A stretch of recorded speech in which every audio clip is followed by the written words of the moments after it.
It's Tuesday night, 10 p.m. live. You know what that means on the SLG Network. Sports with Rich. With me, Rich Mancuso, Robert Rizzo, as I call him, the Wiz. Wiz will get to you in a second and bring you in, as always. Hi, everyone. Welcome. Hope you had a good week. And don't forget, today we are observing this. It's Flag Day. I don't know if can you see it, everyone? Flag Day? I don't know if I could see that. You can see it on the camera. I got my flag. Oh, here it is on top of my head. Okay. Flag Day, everyone. Remember the red, white, and blue as we celebrate that today on Tuesday, June 14th, 2012. Don't forget, join us on the program for 2 hours to midnight. We have a stacked show with everything tonight. Everything. Baseball. We're going to have NFL talk. We're going to have Lloyd Carroll, Queens Chronicle. Great columnist, writes a column every week, and a colleague of mine for years in the business. And Tom Gamboa, veteran baseball coach and manager, going to talk about the game and a book he wrote a few years ago, and much more. In addition, we'll have a fact of the week, and if you get the fact of the week, you will this week get the Aaron Judge bobblehead. And many of you have been asking me about it, and I have one, and I can give it away if you get my fact of the week. And not many people do, as you know, since we did this program a few weeks ago. In addition, your questions and comments in the cube, the Wiz, Robert Rizzo, and myself will get to them as much as we can. But I'm going to start the program tonight real quick with an opening brief monologue and discuss this ugly incident. As you know, I'm not going to dwell on it too much. I'm not going to mention the names. I am going to show you, though, a little video that was ugly last week at the end of the Rangers Lightning Stanley Cup Eastern Conference final game at Madison Square Garden. So, John, behind the scenes at the SLG Network, briefly roll the video again. It's ugly. If you don't want to see it again, turn it off. You don't know what's up.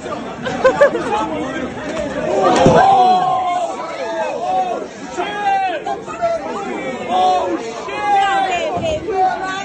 Oh, no.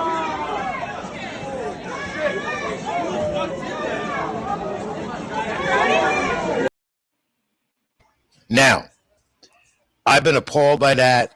I really didn't want to show that tonight because I, for one, don't like violence, especially at a sporting event, in the arena, at the ballpark, at the game, at the ballpark, in the arena, or the after of it.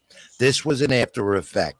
This was a obviously disgruntled New York Ranger hockey fan going after a Tampa Lightning fan who was wearing the opposing team jersey as they exited the Garden the other night here in New York City. Now, I'm going to just make this as brief as possible and not get as nasty as I want to be on this. The Wiz can comment on this when I'm done because, you know, he's still a fan. And many times, Robert Rizzo, the Wiz, will go to the ballpark or an event and wear his home team jersey, even in an opposing ballpark. Which right now, my friends, when you do that, that's become a danger zone. As many times as I sit up in a press box at the ballpark over the years, but more so recently, I see too many brawls with fans because one fan is rooting for the other team. One fan is wearing a jersey of the opposing team. One fan is going a little too much. And that, my friends, is beyond explanation. With so much violence in this society as it is today, and you know what I'm talking about, you want to use sports as a vehicle, as I call always, fun and games. Well, that, my friends, was not fun and games. That was dangerous. That could have been more fatal than it was. The perpetrator, and I'm not mentioning his name, has since been arrested, awaiting another bail hearing or another hearing on this to be prosecuted next few days here in New York City. In addition, he's banned from future events at Madison Square Garden. A fan like that should be banned from any sporting event anywhere in this country or around the world. So I ask you, my friends, to comment on this and to say, when does this stop? No fan, whether you're rooting for your home team or opposing team and wearing team's paraphernalia, and merchandise of a jersey and so forth means so much of marketing for teams and income. No fan in the stadium, in a venue, ballpark, wherever, arena, or leaving or exiting should be subjected to such ugly violence. I hope we never see that again, and I hope it stops. Wiz, Robert Rizzo, welcome in. Hope you had a good week. What's your feeling about that? Yeah, you couldn't have said it any better. There's no spot in the sport for that, in any event or sport, like I said. And he had the right to get arrested, just like he hit someone else too after the fact. Obviously, it wasn't on video, but it was reported after. There's no spot in the game for that, and I can't imagine what the fans were going through. It doesn't matter home or away. It doesn't matter anything like that. You're there to enjoy the game and get home safe. That's the most important thing. And you know what, Wiz? As I always say, you go to have fun. Enjoy it. Maybe the guy had too much alcohol. Maybe you have to reduce even more alcohol consumption at a sporting event, because a lot of times that's led to the issue. Regardless, it's uncalled for.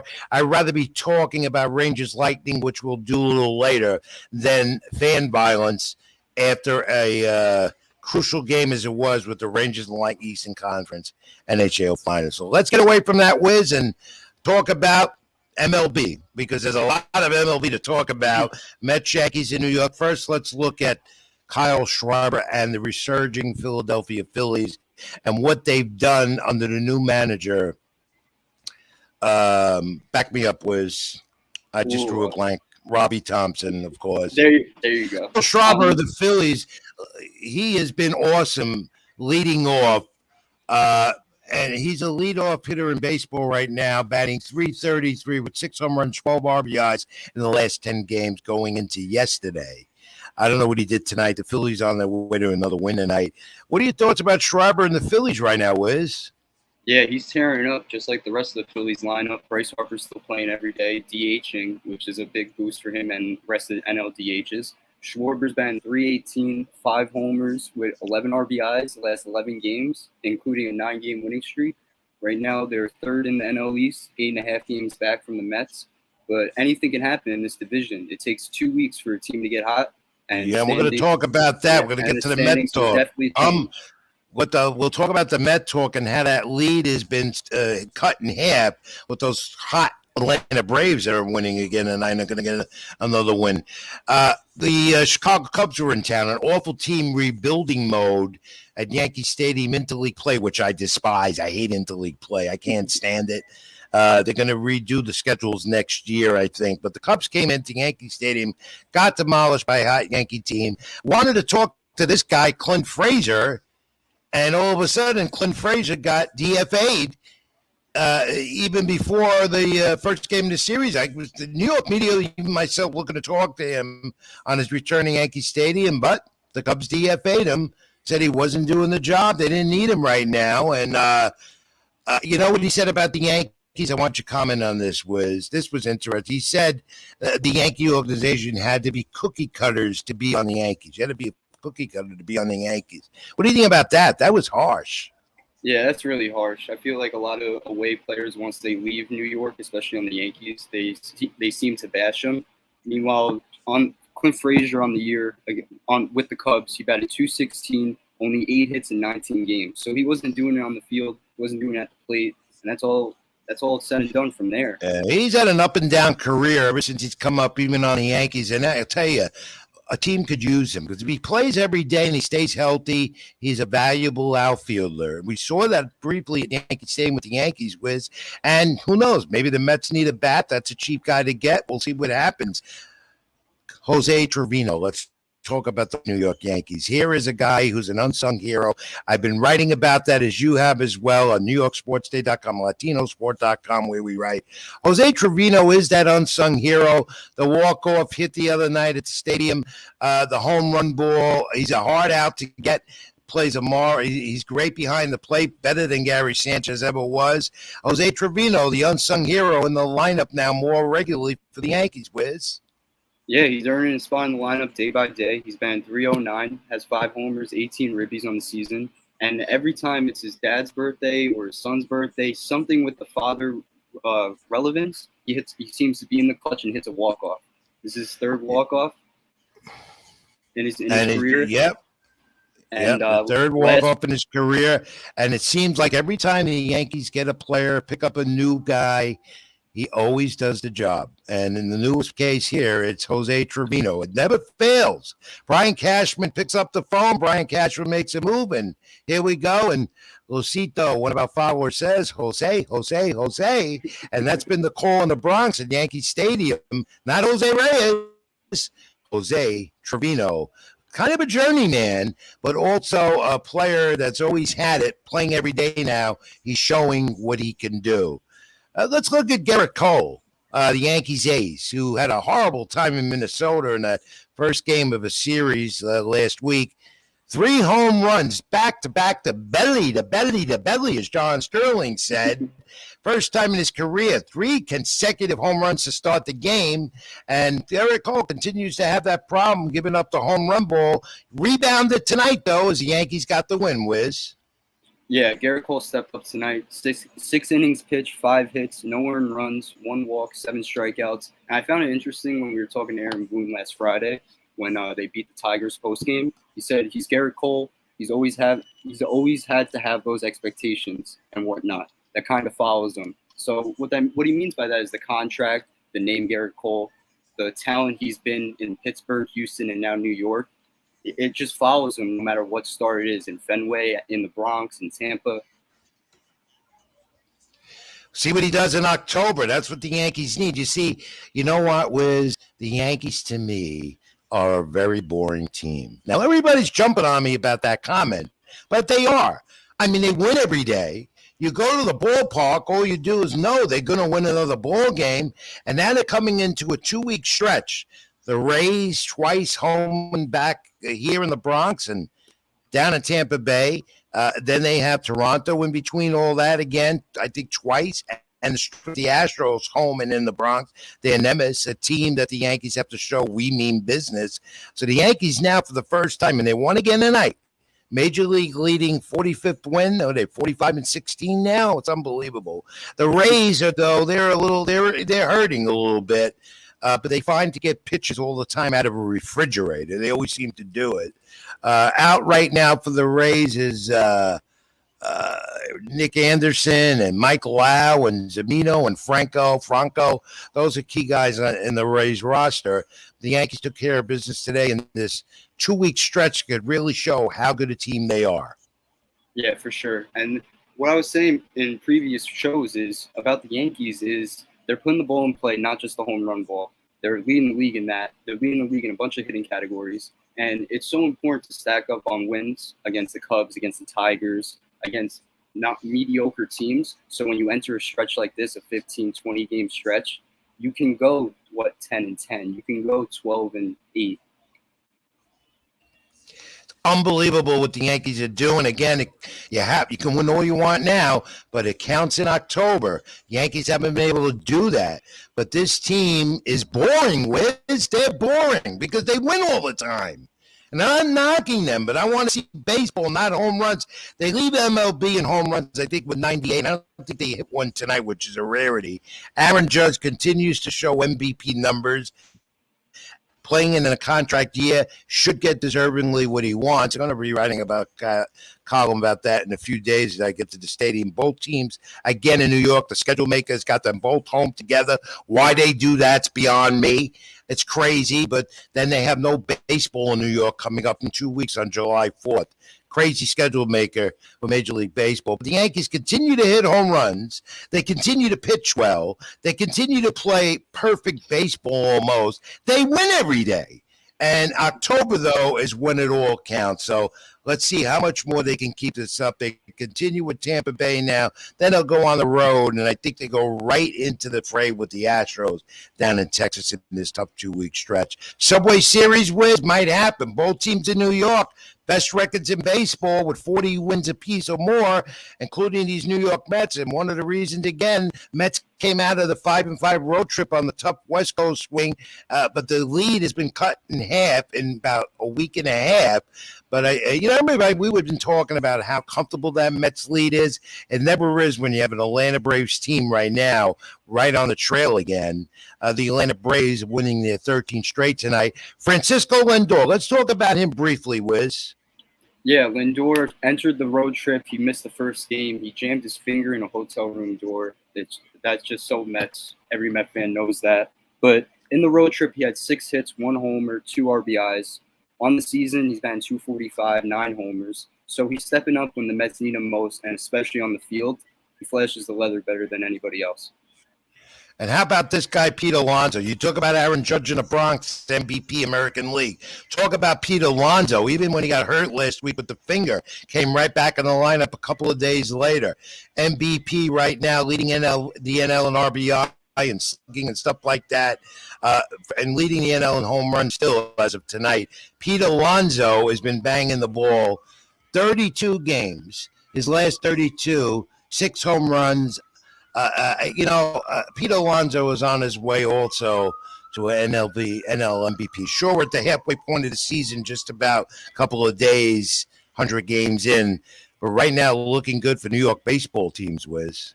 Yeah, for sure. Alonso's been hot. On offense, the Mets are first in hits, all in MLB, first in batting average, and first on base percentage. So they're doing it all on offense.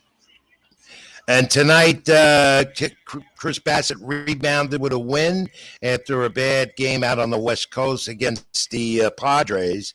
Bassett came right back, got the win tonight. Mets got the 2-out RBI hit again, and there they go. Still leading the National League in wins at 19 games over 500. And their schedule gets a little weaker while the others in the National League East gets tougher after the Brewers leave town for 3 games, then the Marlins come in, but they're in nemesis to the Mets. They always give them a hard time, Wiz. Yeah, for sure. The Marlins always give them a run. You got Sandy Alcantara, one of NL Cy Young favorites right now. With an ERA like what? It's unbelievable. His ERA is like 1.40, 1.35. Yeah, he pitched 8 solid innings last night. Leading the National League in wins and fourth. Terrific right-hander for the Marlins and their future. By the way, the Marlins do have a very good young pitching staff, and if they're going to get anywhere in this, as we go into the halfway point, that pitching might carry them. The Braves are just winning and winning and winning. As a little reminiscence of what they did in the second half last year to propel them to a world championship title. But they got a big blow last night. Ozzie Albies is out with a fractured foot, going to be out about 6-8 weeks. Might hurt them, have been in the lineup. But then you got this guy, Ronald Acuna, who might be one of the most underrated best players in the game next to Juan Soto, the National. And there's Acuna again with a 368 average, 4 home runs, and the Braves with a 13-game winning streak. You know, where's Acuna? He makes contact all the time. He's got tremendous speed, tremendous back control. Possibly could be an NL MVP. He's a catalyst to their lineup. Travis Denard tonight, 3-run homer of ex-Met. He continues to be a 1-2 platoon in the catching department for the Braves. What do you think of Acuna imitating LeBron James with the chalk throw? I love it. It's perfect for baseball. That's how you grow the game. You got LeBron James talking about baseball on a Saturday night, and now Acuna's been doing it almost every at-bat. An 11-game win streak for the Braves. He's batting .349 with 4 homers and 15 hits. So he's not stopping at all. And I just love the way he plays the game. He's always wearing the chains out. He's talking to the opposing players. He's always chirping with his teammates. It's like everything you want in a franchise player, and I truly think he's a 5-tool player. He does it all.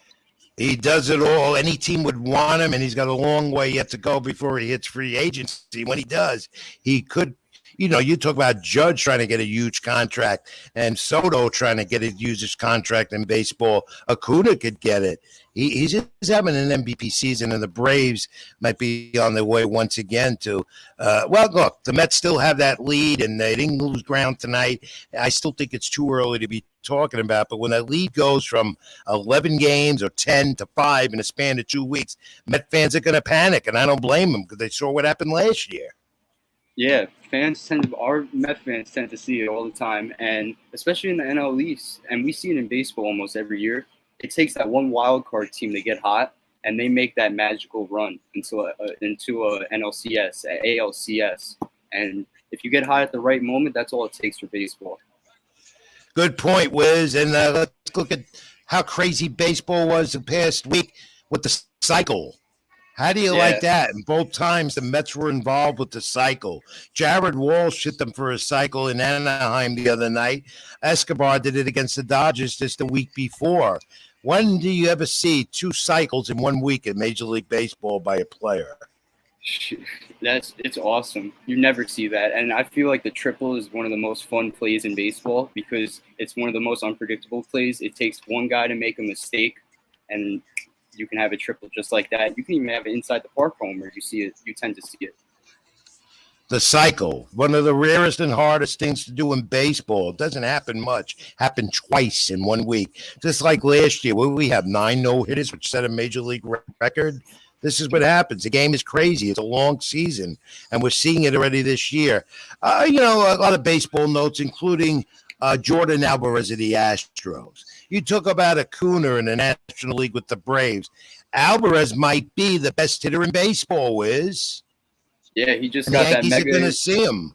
He just got that mega extension. People compare him to this modern day David Ortiz because that swing, and Alvarez does it in the postseason. He won the ALCS against Boston, the ALCS MVP last year against Boston. So Red Sox fans know well of him.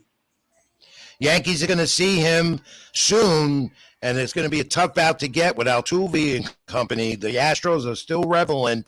They ain't going nowhere. They're going to be sticking around. They're going to give the Yankees a run once again. Some other notes. Steven Strasburg came back, and he's hurt again. The Nationals. He hadn't pitched in what, a year almost? Comes back, Yeah. It's hurt again. Yeah, What do you think about that, Wiz? That's tough for the Nationals. They paid him a mega deal just 2 years ago off the World Series, and yet he's only pitched, maybe 5 games with all the injuries. It's just starting to pile up, and he said they scheduled the MRI, and I didn't hear the news yet, but something like that. He's getting old. I think he's age 31, something like that. He's at 31 years. I mean, he gave up 7 runs against the Marlins in his comeback attempt there, coming back. That's a sign. 83 pitches. He's 33 years old, by the way. I'm surprised you didn't know that. You know everything because you're the Wiz. Anyway, so Strasburg back on the shelf. Tony La Russa made some news. And what did you think about that situation? On a 1-2 count, decides to walk Tree Turner of the Dodgers. And then Max Muncy comes up and hits the home run. That's the guy you're supposed to walk. Yeah, I was confused. La Russa's nuts. I think he's senile. He's more senile than me. What'd you think about that? You can't even do that in a video game in all the MLB the shows, and I can't believe that happened on a 1-2 count. We tend to see we've seen it this year, the intentional walk with bases loaded because guys don't want to face a certain batter. But crazy 1-2 count, you're wasting your guy's pitch count while putting the guy on. Crazy week in MLB. That it really is, and it continues. Including the umpires. Angel Hernandez. Did you see this note? The lawsuit against Major League Baseball. He's one of minority crew chiefs. He's claiming that in 150 years, there hasn't been a minority crew chief in Major League Baseball. 150 years. Baseball was played in the pre-era 150 years. They didn't have crew chiefs with umpires. So he's wrong about that. He's one of the worst umpires in baseball, and he's claiming that he's being discriminated against. He's filed a lawsuit, but you know what? Richie Garcia, who worked with MLB after his umpiring years were over as an umpire supervisor up in the press box, he was a minority crew chief way before Angel Hernandez, so I don't know what the heck he was talking about. I mean, he's not only that, he's a horrible umpire. I was going to say, every other week, we tend to see a Angel Hernandez video where it's a questionable call. Every time, either it's him on the bases calling it or him behind the plate. And sooner or later, something's got to give because worst umpire in baseball, and he's filing a lawsuit against the league. Makes no sense. You'll figure it out. All right, power rankings this week. And we're looking at the Yankees, of course. I got the Mets second. The Dodgers might still be third. This is debatable. The Astros fourth. Padres are up there, but the Braves might have moved into that third spot, maybe even the second spot now with this long winning streak, Wiz.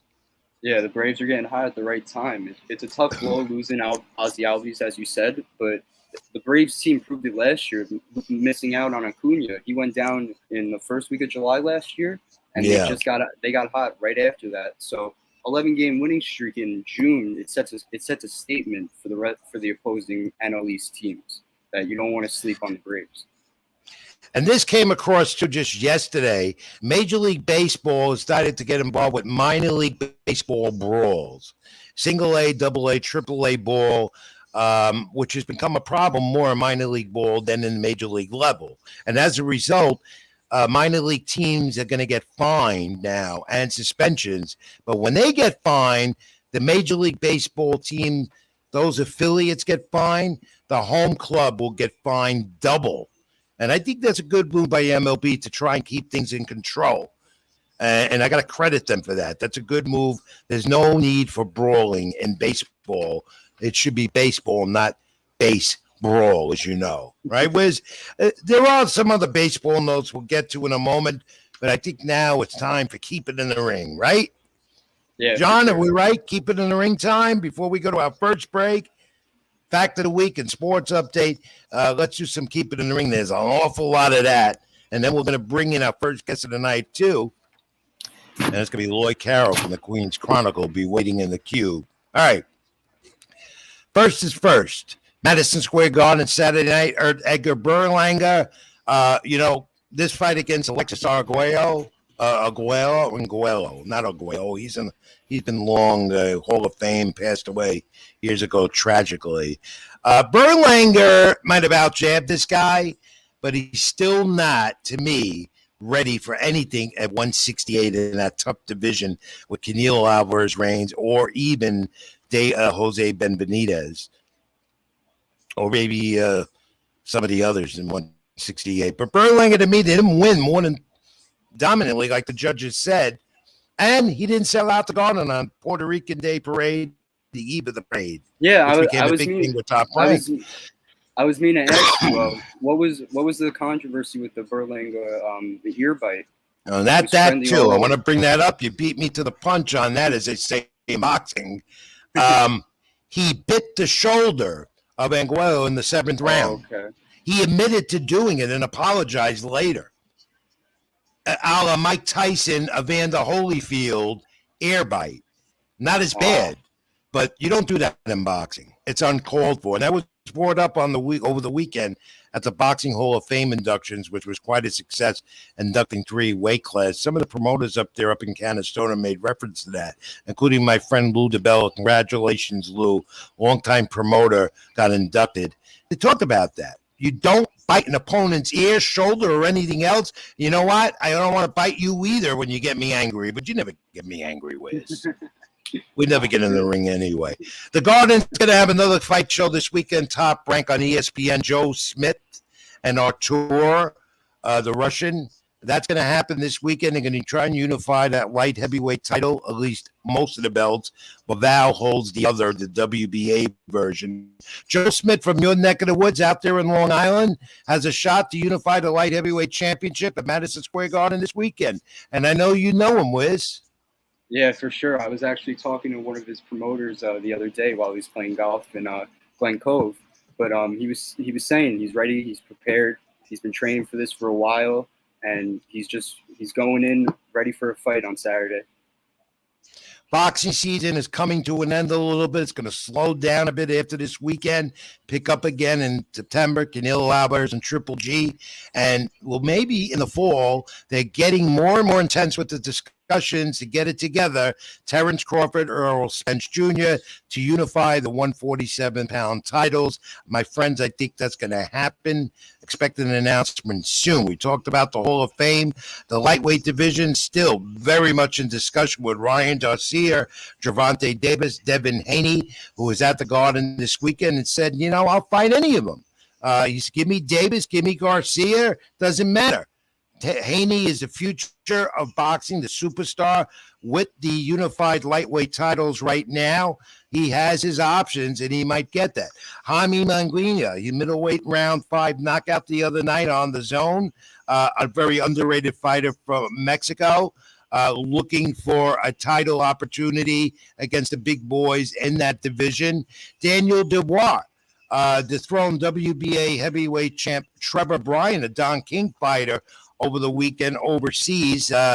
That was interesting. The heavyweight title still dominated, and looking at Usyk and Joshua rematch in July. And now Anthony Joshua has left Sky Sports as an exclusive deal now. All his fights, even if he fights Usyk again in the rematch, after that, he's going to fight him. After that, will be now on the Zone. So that was a big deal for Anthony Joshua. It was a big draw on the Zone.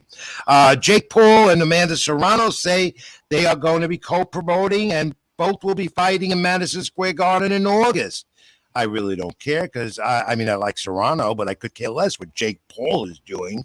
He's nothing but a celebrity guy to me, and that's all about it. Sad to see that the Hector Camacho case of him being murdered in 2012 in Bayamon, Puerto Rico, still lingers on. I thought it was closed. The judge dismissed the case because the star witness fled the island, is somewhere in Miami, and they're trying to find out where he is. I don't think that's ever going to end. So there's a lot of boxing news, and I'll even talk a little bit more about it, including Floyd Mayweather, back, just inducted into the Hall of Fame this weekend. Mayweather is fighting an exhibition in Japan, and that's to be announced against an MMA fighter. John will have more about that in the update when he talks a little UFC with you also.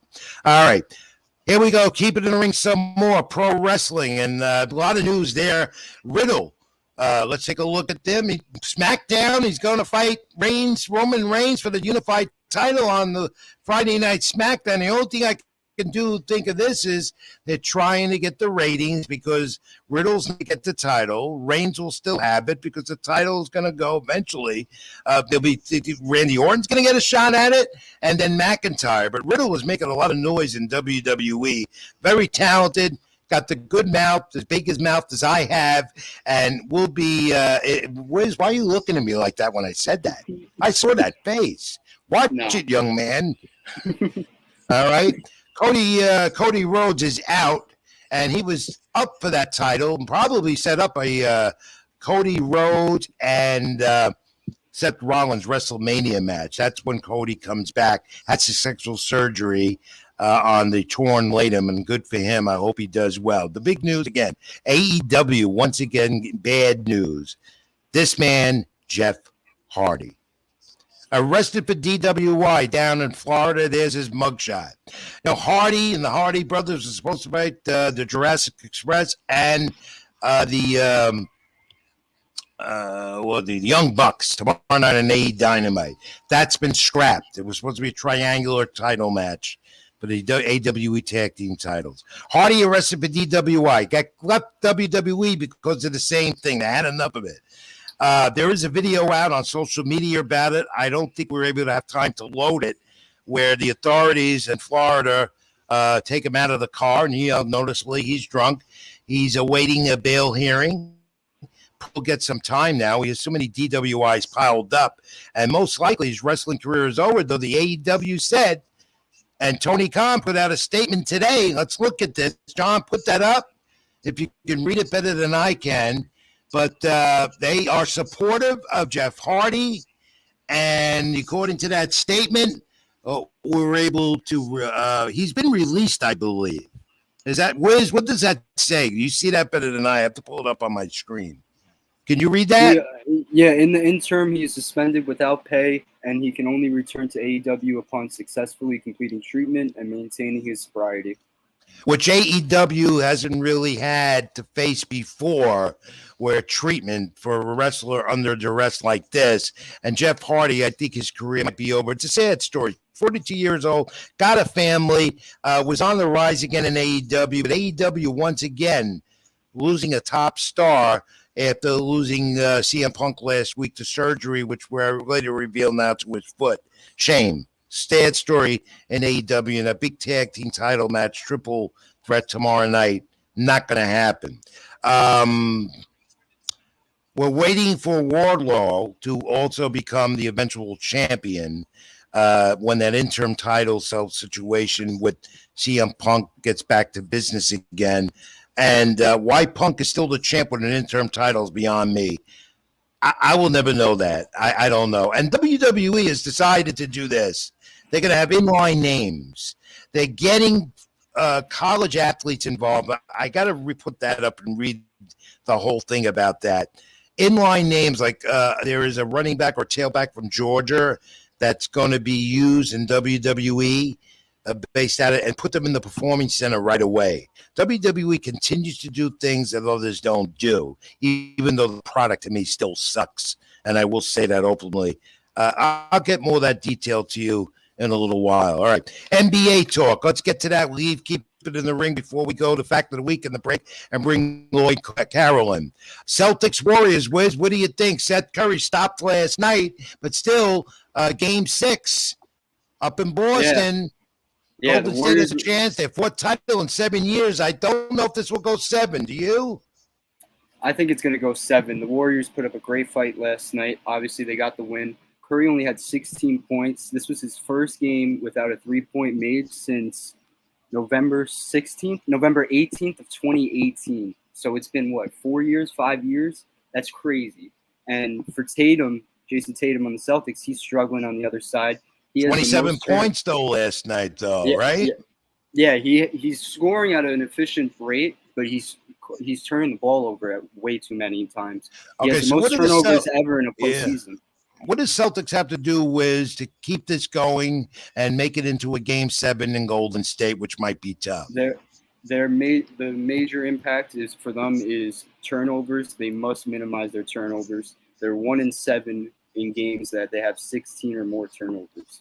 Let's get a photo up of Jay. Let's look at Jason Tatum. I got a nice shot of him somewhere. There you go. Yeah. That's a Stephen Curry. I mean, he's really in the postseason really come about. Yeah, I got to respect his play. I've watched him more and more. Celtics team is good. Whether they take this to a game 7 or not, they earn the respect. Yeah, for sure. They do it on both sides of the court, offense and defense. And I love defensive teams.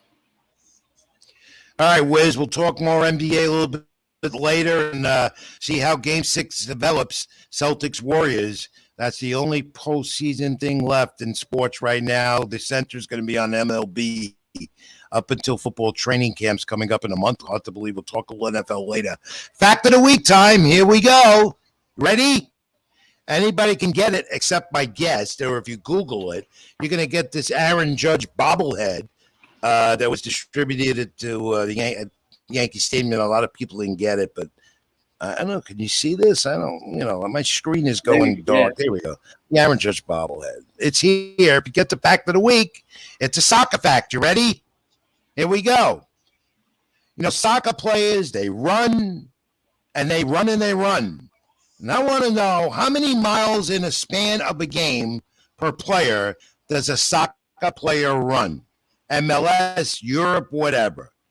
How many miles in a span of a regular soccer game, which is about 120 minutes, right? How many miles does an average soccer player run during a game? You got it? Think about it. Don't look it up. You could look it up. You might not find it because my facts of the week are hard to look up. Got a crack at it yet? Does anybody in the cube have it? Not yet. No one in the cube. But I'm gonna keep my prediction for later. All right, good. And well, look, if you get it, you don't get the bobblehead because you're a co-host of this show. You'll be disqualified for that. All right. Sports update time now coming on with our buddy John at back of the scenes at the SG Network, who does a great job for us every week and has some of his own programs on the network, pro wrestling related and more. We'll get the update going and take a brief break and come back, and Lloyd Carroll from the Queens Chronicle will join us. Sports with Rich, live on the SLG Network here, Tuesday Night Live always. And we keep it in the ring. We do a lot more back after this.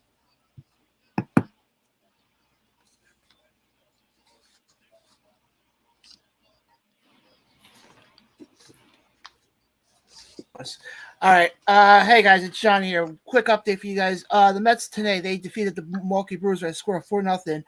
Phillies right now are tied 9-9, top of the ninth. Bases are loaded right now. The Padres are defeating the Cubs right now 10-5. The Astros are defeating the Rangers 4-3. The Guardians are defeating the Rockies 3-1. The Reds, Diamondbacks right now are 0-0. The Royals are 0-0 with the Giants. The Angels are pretty much first getting started right now. The Twins are getting started now. We did have 2 games go final already. The Cardinals did sweep the Pirates in the doubleheader today. First game they won 3-1. Second game they won 9-1. Unfortunately, the no-hitter that we were all watching was done after the 9th inning. And the Braves won again. Those lovely Braves continue to always win. Over in some UFC news, Conor McGregor's name is being mentioned for the UFC light heavyweight title. We'll throw it to a quick commercial break, and we'll be right back with the guys right after this.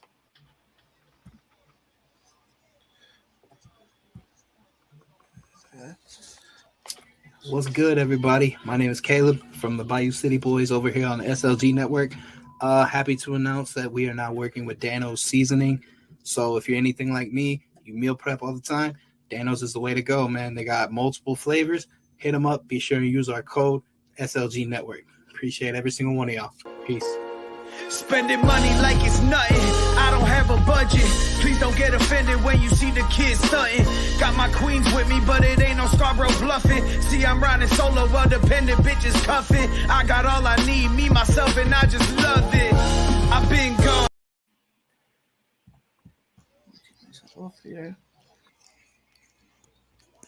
All right, John, thank you for the update, and please support our sponsors here on Sports with Rich on the SLG Network. I'm Rich Mancuso. Where is the Wiz? Where's Robert? Is he there? Did we lose him? I'm here. Okay. I was hiding for a All second. right. All right. Before we bring Lloyd Carroll and Wiz, that no-hitter was broken up. The Cardinals' Miles Mikolas had that no-hitter going versus the Pirates drew 8. And then Cal Mitchell's ground rule double with 2 outs in the 9th broke it up. So no-hitter tonight in baseball, but you never know when you're going to see one. I have some other baseball notes. I'll read them a little later, including Yadier Molina's feat that he accomplished this week. You know about that off the top of your head? Yeah, I saw it last night. What was that stat? He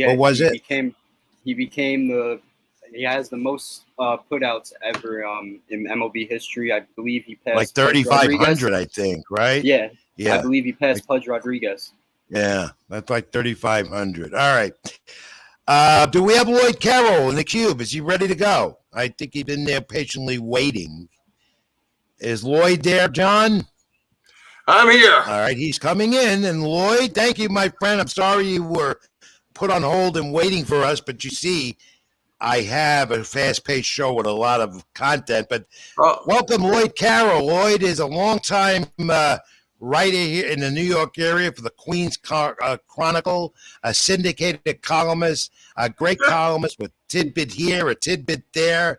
I got to know him over the years in the press box. We've become good friends over the last 10 years or more or so. And you've made it to Sports with Rich with the Wiz, Robert Rizzo. Lloyd, welcome. Thank you for having me. Nice to get to meet Robert Rizzo virtually. Quite a night here to be on the SLG Network. My media portfolio is expanding. Do guests get like a bottle of Dan's seasoning? I'm hoping that's the prize I get for this. Or you might get some popcorn. On my tax return, I'll be happy. Yeah, you might get some popcorn. You might get popcorn, but you know one thing about Lloyd, he's always looking for something free all the time. Free meal, free item, free this, free that. Lloyd, we'll take care of you, my friend, because you stayed up a little later than usual for tonight, and I really appreciate it. We're at the senior citizens age now. He takes his Geritol as well as I. So and this is past my bedtime, guys. I mean, if next time we're doing this, I'll be in California when you do this. So I can be on the local time. I was about to say you're probably used to this the last 10 games with the Mets being on the West Coast. Got to stay up. They put me to sleep most of it. So Lloyd, let's talk about those New York Mets first. Because you cover them extensively, and I know you're going to be at Citi Field tomorrow night. I'll be crossing town with the Yankees, so I'm going to miss you tomorrow night because the stupid schedule makers got them both home again at the same time, twice already in the span of the last 3 weeks.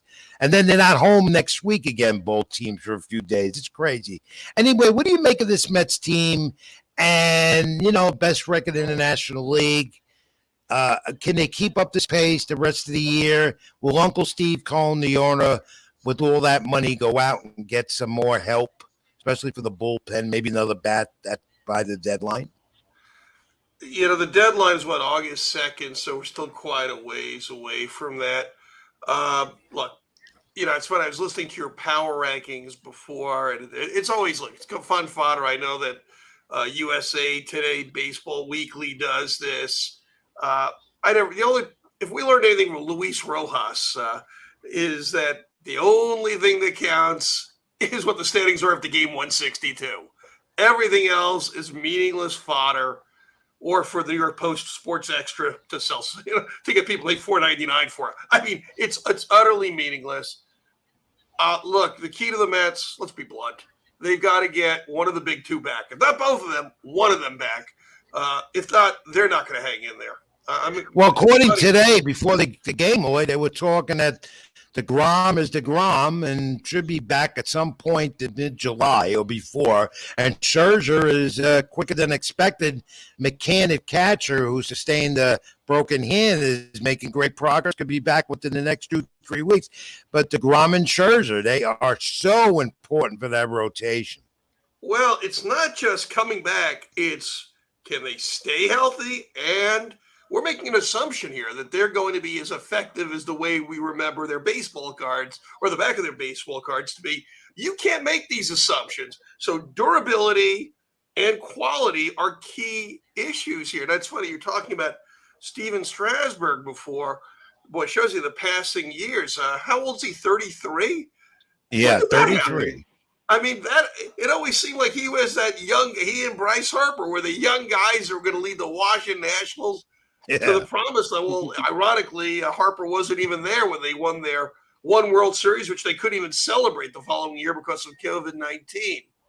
How are my Phillies doing? I got to ask Blaine. Are they not? Yeah, they're 9 up with they're playing the Miami Marlins, I believe, right? Yeah, you know what's going to be the key to this Mets? This weekend series with the Marlins is going to be a real key indicator. The Marlins always find ways of kind of playing the gremlin to the Mets Bugs Bunny. They seem to know how to push the Mets buttons. Now, if you ask me to name Marlins players, there's Chaz Chisholm, and I'm probably stuck on the other 24.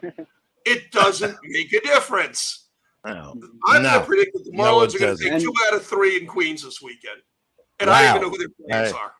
Yeah, I don't. I think the Mets might see Alcantara. Does it line up that way? Sandy Alcantara is very good.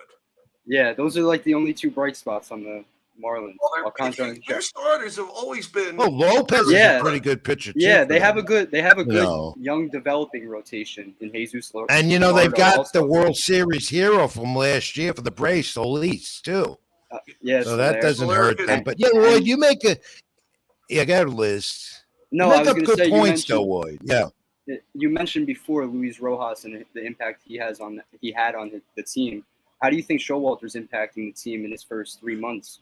Well, Showalter's an old pro, but these days, as we've seen, being an old pro, asked Mr. Girardi about that. Mr. LaRussa, as you pointed out, is taking some heat. Whoever thought Joe Madden, St. Joe, would be out of a job? So I guess there are no more Joes. There are no more Joes managing teams in MLB right now. You had 6 of them last year. Well, we may need to get Joe McDonald a new job then, just to get a Joe back in there. Yeah, for sure. Yeah. Publisher of New York Sports Day, or editor, But Showalter certainly. I've been impressed with him in his press conferences. I had no idea of what we'd get. I was worried he might get some stiff. A guy. He's actually pretty funny. He knows how to get the. He is.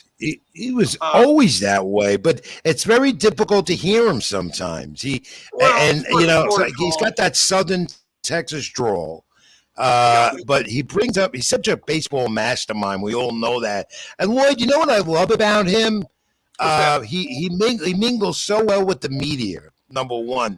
Number two, he's always talking about the chemistry he has with his players.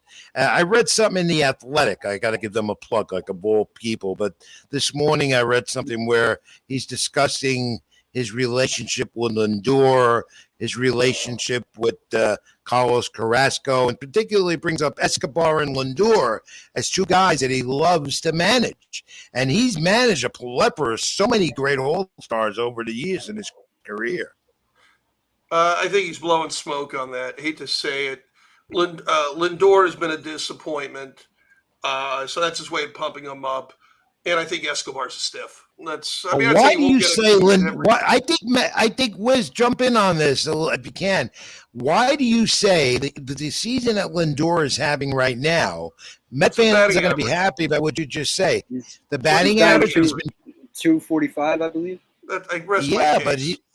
But his on base percentage has been excellent, better than last year. I'll take Jazz home any day of the week. He's not worth the money. Steve Cohen. Well, I always said he wasn't worth the money, Lloyd. But I always. The money. I mean, I'll go beyond that. Yeah. But you know what? The Mets have him for 10 years. Great. That's what you're going to get. Grow together. I'm interested to see going on that point. And going on that point, it seems like he's never showing up in the clutch and performing in the box score against the Dodgers, against the Padres, against the Braves. He had one good game against the Yankees last year, so let me give him that. That if you're a Mets fan, you tend to overvalue those and remember them. So I have to be fair on that. But look, the Mets are better when he's in the lineup than when he's not. I do like Luis Guillorme. He's done a fantastic job, and I wonder if he's kind of our modern-day Wayne Garrett, that he's great. How about Brandon Nimmo? You bring up Guillorme. What about Nimmo? He made a defensive play tonight in the outfield in the first inning. Nimmo's a very good player. Yeah, and he loves reading your column, by the way, as a lot of MLB players do. Don't tell the Mets PR department that. They'll trade him. No, I won't. But they love your column, Lloyd, and your column brings so many interesting insights into the world of sport. You go beyond the scenes. It's not one topic in general. That's why I love your column, The Queen's Chronicle. And what you do. A good time. You know what you do is you go into this, you go into that. You'll also discuss the television industry and sports, which always catches my eye because there's always fast changes. I mean, even NFL today, I think Richard Sherman was named as an analyst for the new primetime Amazon deal with the NFL. And you bring those things up, which brings an interest to a reader that wants to know those things. How do you get all that information in 1 week?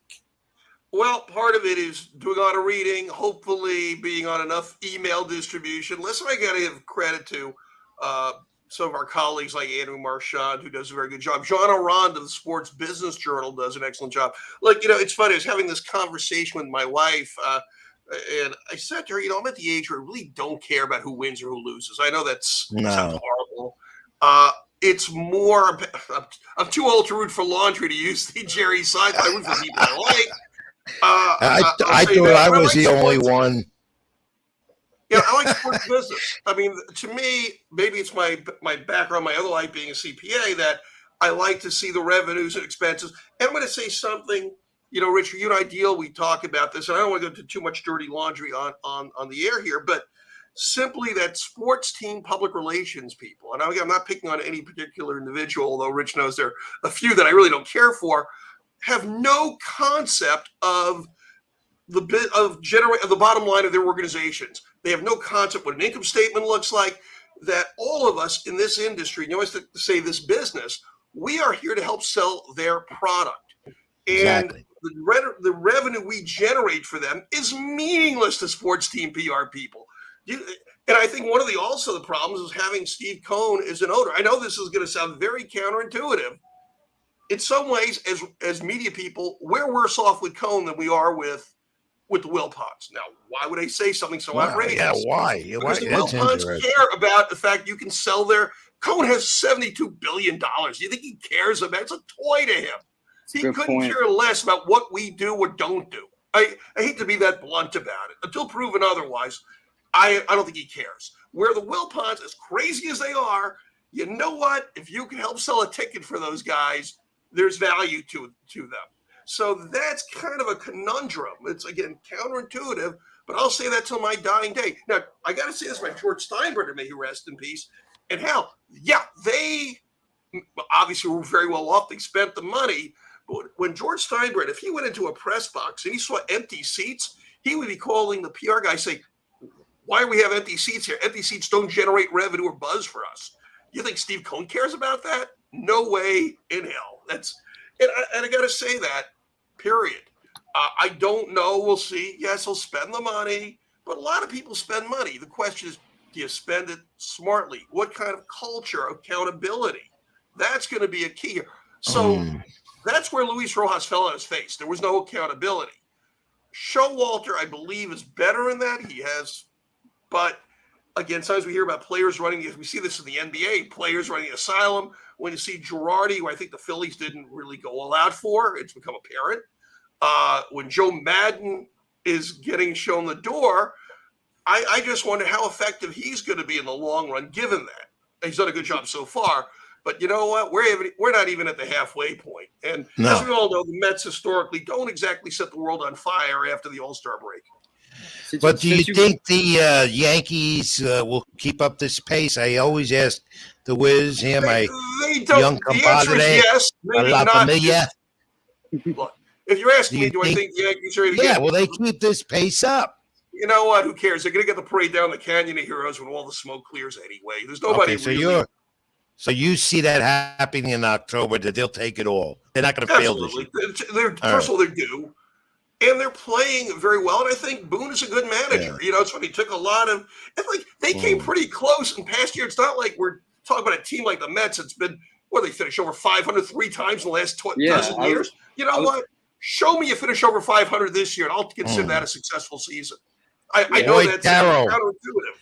I was going to say there's teams like the Royals, there's teams like the Indians, there's teams like the Nationals. They make the World Series, and then that's it. They don't even make a run to the playoffs the following year. The Yankees are always in it, every year by year, and it just stands for what you were saying about. Well, they got to win in October, though. Wiz, they haven't. They don't prove it in October. Yeah. They haven't won anything since 2009. Lloyd Carroll, Queens Chronicle, about 5 more minutes or maybe less with you. I got to get some other things in. Lloyd, you love the Phillies because you're from that area. Sure. And you love the Phillies. Well, let me just say. Joe Girardi. I've been in this. I've been in Queens for so long. You know, really. Yeah, but why do you love the Phillies? What's your passion for the Phillies? All the time you write about them, you talk about them. Well, first of all, they're close by. You know, it's not exactly in Mars. It's only 100 miles from Queens to Philadelphia. So they're really in our bailiwick here. It's not hard. I like the city. I think in some ways they're too sports obsessed. I like their media personalities, like Howard Eskin. They bring a certain passion. I grew up reading Bill Conlon in the Philadelphia Daily News. These were. It's funny. My early journalism heroes, probably Dick Schaap, Bill Conlon, and a guy who is not a sports writer, but you asked me about my style, Mike Royko from the Chicago Tribune. These were my journalism heroes. And I've always enjoyed the Phillies public relations department has always treated me extremely well, unlike certain other team public relations departments, which will go nameless at this point. No, we want to go into that. No, we won't. I don't want to burn any bridges here about that. We should not. You like to do that, and I'm not going to do that. Okay, I'm not going there. So I can respect your opinion. I was going to say, changing the subject, with all the manager firings in Girardi, Madden, you're seeing it week by week. How do you feel with the manager relationship with front office and the analytics department? I'm sorry, the front office relationship with what? With who, Robert? The analytics department, delivering down to the manager. Look, all that communication. It's everybody's got to know the odds. I do believe in statistics. That's fine. But if a manager, again, we're not talking Tony La Russa 1 and 2. I mean, we're not talking going off 3 standard deviations of reality. But you have to let the manager go with his gut. Wait a minute. I know this pitcher historically, or I get a feeling he's tiring. Let my guy do something.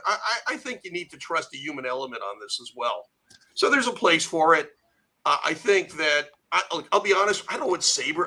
I don't even know what a lot of these terms, WAR, Great Edwin Starr song from back in 1970, but I don't really know much about what these things are. Nor do I care. Does anybody really care about launch angle? I know I'm 65, but who really cares? No, neither do I. I agree. Yeah, but the young guy, the young puppy, as I call him, the Wiz, Robert Rizzo, right there, he's into that stuff. They love that. That's what they like. They write that way. They talk that way. Not me. I could care less. I agree. When Aaron Judge, we're in that press box, when Aaron Judge hits a home run, you hear the crack of the bat. You don't even have to look. You know what's going out, and you know it's going high, far, as John Sterling says. It is high. It is got whatever. Okay? You know that. Talk about exit velocity. That's what the game, let's face it. And launch angle. That's what the game has come down to. The home run ball brings in people in the stands.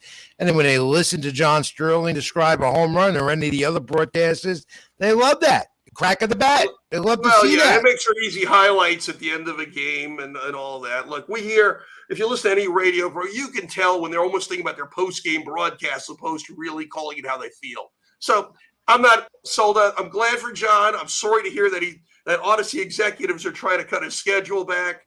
Although I think Yankee fans will be very happy when they hear our guy Ricky Ricardo. So it's not a total loss, but I still feel badly about what's happening. Yeah. Lloyd, I want to take it down memory lane a little bit. Okay. Let's put up these two images. I want you to see something here. John at SLG Network in the back there. Right, John Blaine's going to make me feel really old here. Yeah, you know John as well. John, put these two photos up. I want us to look at me. Who is that young guy in the orange shirt? Here's the gang in the press box. Well, that's Jason Schott, another guy that we know that the Wiz got to know. Mike McCann, WFAN Radio, a guy I went to school with in New York, City College of New York. There you go. There's me. I don't know who the other guy is. And that's where I used to sit in Citi Field, the radio side press box. I had my own little suite. It was great, you know? And then here's Lloyd Carroll and me, what we like to do before every game. John, put that one up. There you go. Oh, boy. Who are these young go-getters? You guys are in your element. That photo of me in the Met dugout's got to go. But, you know, every time I'm with Lloyd, we have to get a selfie or a photo in. And it's always meeting great. Where's you starting to see this? How Lloyd would be on the field. We greet, we meet, we talk, and we take it from there. And it continues in the press dining room, up in the press box, make the night go fast. We have a good time. We discuss the business and so forth. Lloyd, give us a cue of what's in your column coming out tomorrow in the Queens Chronicle. What do you got? I'll be out on Thursday, and it's funny you should bring this up. Chris Bassett, who had a great game tonight, owes me everything. Why? Because my column on Thursday is called "Will Mets Fans Hound Bassett?"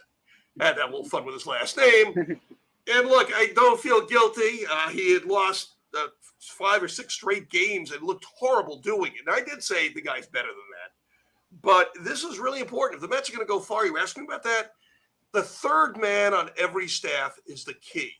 For the Phillies, it's Zach Eflin. How he goes is how the Phillies are going to go. Wheeler will be fine, assuming he stays healthy. Aaron Nola will be fine as soon as he stays healthy. Eflin is the key to the team. So that's going to be the case here with Bassett, assuming the big two come back. Anything else in the column that you could tease, or do we have to wait to read it tomorrow? Well, I don't. It's going to be Thursday. Although my Good Times Magazine column, you go to issue.com/goodtimesmag is there. Has Sports with Rich made the column yet, Lloyd? I tell you what, I may be able to work that in the Good Times column, so I'm going to need your photo. Choose your best one, Rich. I'll have you send it to my Rich Transport, the publisher. You got another project to work on, Wiz. There you go. Hey, Rich, as well. You guys have one together. We could, I want to see the team together. I'll put that in the column. We'll get it to you. Yeah, we'll get some. Carol, that's done. The July issue of my other Lloyd, Times magazine. I know it's past your bedtime. Long Island, so that's big. For sure. Where do people reach you, Lloyd? Where do people reach you? They can read me at qcron.com, QCHRON.com. Good. And Good Times Magazine, which just celebrated its 53rd anniversary in print. So you can go to issue, ISSUU. I know they spell issue a little weird there, but issue.com/goodtimesmag. And turn to pages 8 and 9, and there you'll see it. It's funny, I gave the Mets PR director a copy of the 53rd anniversary issue, and I said, this is a collector's item. I know your millennial staff will love it. Well, I kept a straight face. Lloyd, you've met so many great people in this business, and so have I. But you know what? You're one of a kind. And this your column. I want people to read your column to see what I'm talking about, and hopefully one day meet you in person. Thanks for the time, my friend. I'll see you at the ballpark this week. Lloyd Carroll, Queens Chronicle. You can read him there every week. Syndicate a column. Thanks for joining us, Sports with Rich. Don't forget, give us a plug in the Queens Chronicle. All right, my friend? All right, Good Times. Thanks, Robert. A pleasure. All right. Virtually, we'll do it in person. For sure. I'm looking forward to it. All right, Lloyd. it. See you at the ballpark, my friend. Thank you. My pleasure. Have a good night. You too. Lloyd Carroll. Bye, guys. That's, Wiz, he's a veteran like me. And I got to say, the column that you read it as well, very informative, very interesting. It's always good having Lloyd on the pro, to talk to him. I'm on the pro. Well, Wiz, some other baseball notes that came out. Paul Goldschmidt is the hottest player right now. You talk about Acuna and everyone else. Goldschmidt again tonight. I'm looking at the game he had again. We had 3 home runs today and a doubleheader for the Cardinals. You talk about MVP candidate. He right now batting .340. Goldschmidt of the Cardinals. They're battling it out. Goldschmidt and Alonso are battling for the NL MVP at first. And Fernando Tatis, the CAT scan yesterday, the left wrist fracture, and not cleared yet to resume playing for the Padres, according to the GM, AJ Preller. And, the Yadier Molina breaking that record we talked about. Tatis is one of those important young superstars in the game. We're going to talk about him with Tom Gamboa in a moment. But let's take this brief time out.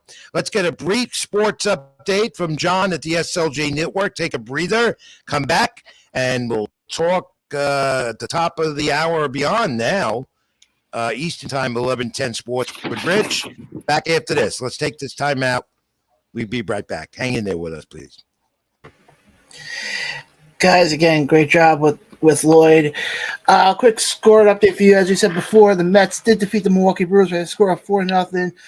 The San Diego Padres are defeating the Chicago Cubs right now 11-5. The Guardians and the Rockies are tied 3-3, bottom of the 8th. Reds, Diamondbacks right now are still bottom of the 6th, 0-0. The Royals are playing the Giants right now. They're also 0-0, top of the 6th. The Angels and Dodgers right now are 0-0, bottom of the 4th. The Mariners and Twins are also 0-0, bottom of the 4th. And like we mentioned before, the Cardinals did sweep the doubleheader today against the Pirates. The Braves defeated the Nationals. The Marlins defeated the Phillies. The Yankees won today 2-0. The Orioles won today 6-5. Red Sox won today 6-1. Tigers, the White Sox won on that one. I apologize. And the Astros won. We're going to be right back right after this, and the guys will be joined by former Major League Baseball coach Tom Gamboa. We'll be right back after this quick commercial break.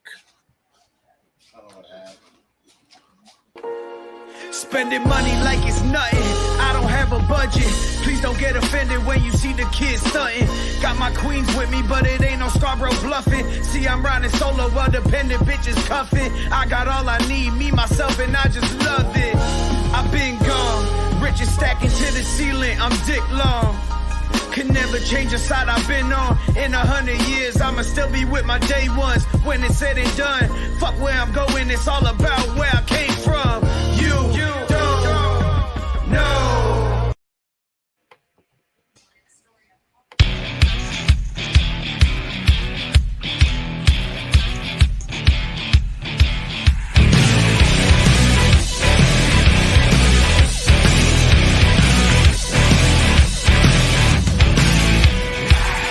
Lock the door and keep your eyes shut. The lights flicker, there's evil all around us. No one's safe from the nightmare cold.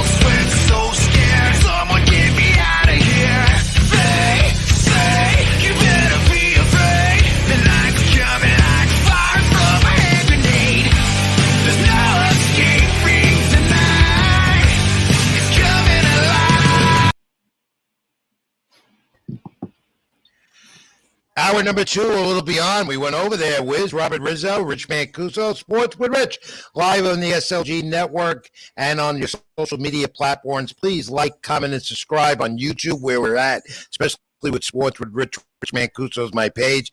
Good, great first hour and beyond, Wiz, and we've got more to go. I'm going to give that fact of the weekend. Nobody Beat the Wiz is coming up. Get ready for that, everyone. You in particular, Wiz. Let's get to our next part of the program. The Phillies did lose tonight, but the Braves and the Yankees won again. What else is new? The boring baseball. Do we have Tom Gamboa on with us in the cube?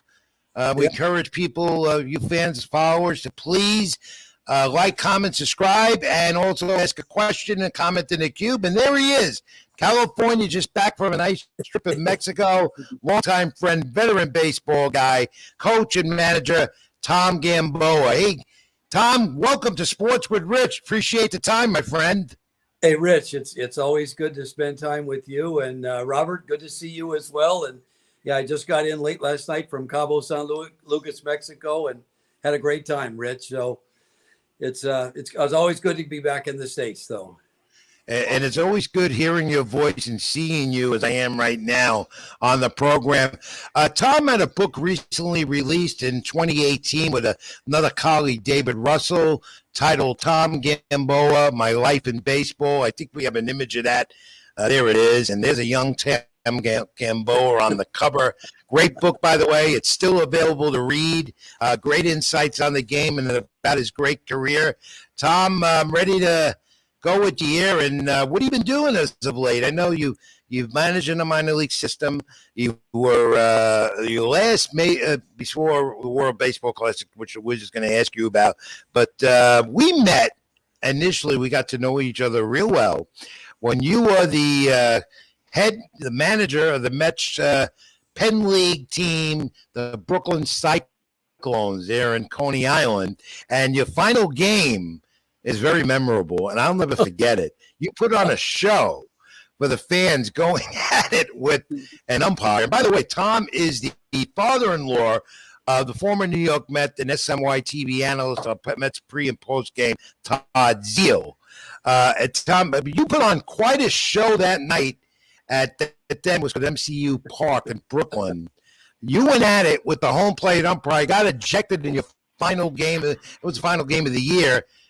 That was an old-fashioned baseball brawl that you don't see no more. A la Billy Martin, whatever you want to call it, Lou Pinella, whatever you want to call it, throwing the bases into the dugout. It took them no cut. Word, you had to see this. A half hour to clear that field before they could resume play because of that man, Tom Gamboa. Well, it definitely was not intentional, Rich. It's not the way that I wanted to go out, but we were playing our rival, the Staten Island Yankees, and in the 4th or 5th inning of the game, we had a top ball along first that our guy beat out with 2 outs, and it drove in a run that put us ahead at that point in the game. And they appealed that the first baseman had made a tag on the batter runner as he was going down the line, and the umpire said, no, he didn't. And they appealed to the base umpire. And as fans know, in the minor leagues at the low level, there's only 2 umpires, a base umpire and the home plate umpire. And with men on base, the base umpire was stationed between second and third, closer to second.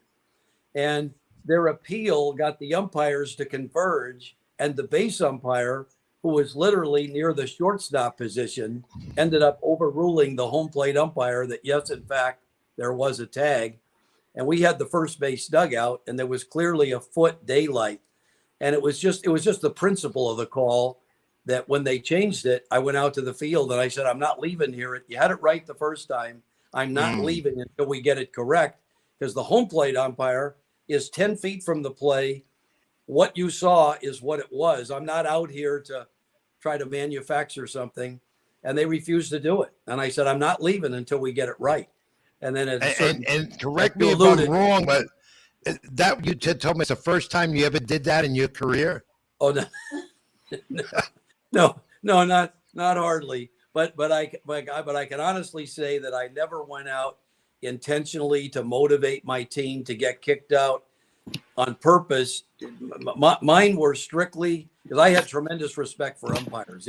It's not an easy job, and if anything, I gave him the benefit of the doubt. But when I knew I was right, I was not one to ever back down. And so consequently, every once in a while, old school Earl Weaver, Jim Leyland, Lou Piniella, what have you, the fans would get a little extra show that they didn't expect. But you gave them an extra show that night off the Coney Island boardwalk, and I'll never forget that. That was classic. I mean, anyway, let's move on because that's in the past. You've had such a great career. What are you doing right now with baseball? What is your involvement now in the game? Well, nothing. I finished up. I actually retired 3 times, Rich, and the third and final. I thought, and I'm ready to retire soon, so there'll be one. I thought was with the Mets. I had 3 fabulous years and a lot of fun working with young players, some of which are still with the Mets, who I follow today. 2014, 15, and 16. I think the most prominent players that the Mets are familiar with that I had in those years were in the 14 season was both Michael Conforto and our shortstop, Ahmed Rosario, and Thomas Nido. And then, of course, my last year in 2016, the Mets made a phenomenal second-round draft pick in Pete Alonso. And not only is he popular in New York, but I think throughout the country with what he's done. But when I thought I was retiring after that final game, a good friend of mine, long-term friend, Jerry Weinstein, asked me to be the bench coach for Team Israel. And so I went on in 2017 for the first time in my life to partake in the World Baseball Classic. And we kind of shocked the world with Team Israel, rated 50th in the world. We shocked the number 2 team, Korea, and ended up winning the pool in South Korea, advanced to Japan, and actually came within a game playing against Japan for the winner, coming to Dodger Stadium to play the Dodgers. And they had a much better team, and we played them scoreless for 5, but they beat us 8-3. And so that kind of was the final of my career. But ironically, being retired 5 years now, I was approached in Mexico a few years back to manage in Monterrey. I was flattered that they even thought of me being retired, and I speak fluent Spanish from all my years in Puerto Rico, but I turned that down. And then this year, out of the clear blue in December, I was asked by the Monclova club, of which ex-Met manager Mickey Callaway was managing. And he got fired. He just got fired a few weeks ago. Right, just within the last couple of weeks. But I was asked to be one of the coaches on his staff. And once again, I was very flattered, but I turned that down. I'm very happy in retirement. As you know, Rich, my oldest daughter, Todd, who's with me, I'm with her right here at Newport Beach. We just got done watching the Met game and Todd do the pre and post game show. But Todd and I were together with both the Cubs and the Dodgers. And of course, they got married a couple of years ago. But I have 5 kids in total, 9 grandkids, and getting this chance to spend a lot of time with all of them, and my daily round of golf at my country club, and periodic trips to Cabo to go fishing and play golf. My life is full, and I'm strictly a baseball fan from the outside now. Yeah, who needs baseball, right? After all of that. Tom Gamboa, our guest on Sports with Rich. Where's Robert Rizzo? Tom, that guy you're talking to now, my co-host, my buddy, my protege, who I'm breaking in the business, and he's doing it really well. I tease him, but he's really good. Robert Rizzo, La Familia, as we call each other. He had some questions. He follows the Mets. He's a Met fan. He's not ashamed to admit that. He wanted to ask you about Alonso and Ahmad Rosario, and even him and Andres Jimenez, who you managed to, I believe, a little bit on the minor league level. He never had Jimenez, but he was in the system at a lower level and was highly talked about. I regret that I never got a chance to manage him, but I've admired watching his play. To be some player. That's a player that the Mets gave away to get what they had to get back. But he has become quite a young, good player for the Cleveland Guardians as they are now. Yeah. Get Wiz. So you brought up the World Baseball Classic, and I'm going to be honest, that's one of my favorite sporting events. Every 4 years it happens, but it got canceled in 2020, obviously. Right. And I'm looking forward to next March. But I'm like, I just felt the urge to ask you, what was it like, that fan experience? Because it was loud through the TV, so I can't imagine in the stadium. Yeah, well, it was, I tell you, Riz, I knew nothing about it. I thought it, I didn't really know what to expect, but I was very fortunate because being at Jerry Weinstein, I was the only non-Jewish person on the staff. And I said, is this even allowed? And they said, well, obviously the players have to be of Jewish heritage, but they made an exception on the staff because the thing was starting and they were short a coach because one of the coach's mother was in hospice. And so I was a temporary Jew during the tournament, but on the first day, and it was the best thing I've ever seen a manager do. By accident, Jerry Weinstein said, at the end of practice, he lined everybody up in the dugout and asked the guys that had played in the prior one in 2013 to get up and just expand on what it meant to them as a Jewish heritage playing in something for their country, as I'm sure the Puerto Ricans and the Dominicans, everybody does at this. But like I say, it was new to me. And ironically, the last guy was Josh Zeid. And Josh was a long-term AAA player that took a 7-5 lead into the ninth inning as the closer in 2013.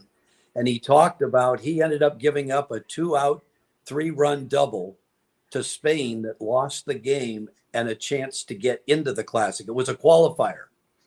And I'm telling you, Riz, when he talked, he got so choked up, you'd have thought that the game was the night before. And he said that he was determined to play 4 more years in the minor leagues to get an opportunity to go back to this again and what it meant to him and just his heritage. And I'm telling you, when he got done, number one, there wasn't a dry eye in the dugout. And at my age, I was 70 at the time. I thought, wow, this is a lot more than what I bargained for.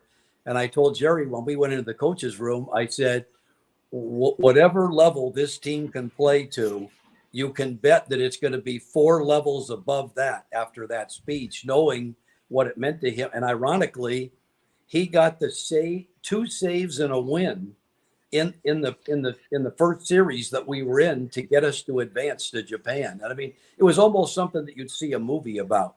And I felt so proud for him and what he felt in the redemption aspect of having to let what he felt his country down.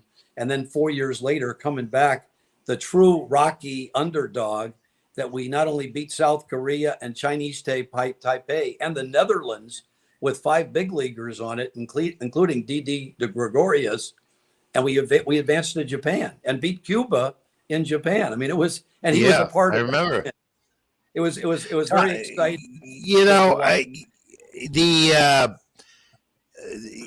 I never really liked the WBC, and I'll tell you why, Tom. And I want your opinion on this briefly. The fact that it's played prior to spring, when spring training is on, and players have to leave their camps, and they're susceptible to injury as well. But I guess MLB has no other way to do it. They've been trying to find different ways or options to play the WBC. I don't miss it. I'm not a fan of it. And if they played it maybe post World Series, maybe I could be more into it. But do you think it's being played at the right time, especially now that they're going to resume it next year? I leave that to people sharper than me, Reg. And I see your point. I definitely agree with it. I know that there's a lot of fear of owners, managers, major league coaching staffs. It's so competitive because people are playing for their countries. And you got to remember, when this was started by Bud Selig, the goal was to literally make baseball worldwide. I mean, that's why they call it the World Baseball Classic. And you looked at, in our qualifier, we played against Pakistan. I didn't even know they played Pakistan. They weren't competitive, but you got to start somewhere. And the closest thing that I had experienced myself to the WBC was in you know, as some fans may know, I managed 9 years in Puerto Rico and had a team that was a dynasty down there during the 90s, the Mayaguez Indios. We won virtually almost every year. A We well-known team. I saw them play there. Yeah. Yeah, we went to what's They have a called tremendous complex there as well. Yeah. And We yeah. went to the annual Caribbean World Series, which rotated amongst the 4 Latin countries that their major league seasons are in the winter of Puerto Rico, Dominican, Venezuela, and Mexico. And it's always played the first week in Mexico. And the 4 winners are playing for the pride of their countries. And I'm talking about, just to give you an idea of not only the competitiveness, but what these players think about playing for their national country. In 95 or 6, winning the team, you get to add 4 players from the other clubs. I picked Roberto Alomar in the peak of his career and Pudge Rodriguez in the peak of his career to add to my championship team going to Venezuela to play for this Caribbean World Series. And the first game against the Dominicans, who was our traditional rival at this, went 14 innings. And out of respect for what you're saying with Major League spring training starting a week later, I was going to take Pudge out after the 8th inning, as much as I wanted to win. And Pudge looked at me and said, "Hey, Tom, you can't take me out of this game." And I said, "I'm just trying to think about your career. You're going to spring training in another 10 days. And he said, "No, I'm playing for my country. Okay. I'm playing this game." Yeah, He insisted on playing all 14 innings. There's your answer right there. See, but the players love it. They don't mind leaving camps because it's for the pride of their country. I can understand that very well, but I still think that there's a risk of an injury, leaving camp early and all that stuff. But, I talk to players about it, Tom. They say the same thing you do. Tom Gamboa, longtime Major League Baseball coach and manager on the minor league level and so forth, and knows the game in and out better than anyone. And I could tell you as a friend, but knows he wrote a book in 2018, my colleague David Russell, Tom Gamboa, His Life in Baseball. It's still available online and at bookstores. There he goes, a young Tom Gamboa again.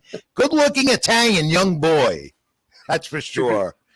And Tom, you in that book, and Riz didn't know this before his time, but while he was, he didn't really.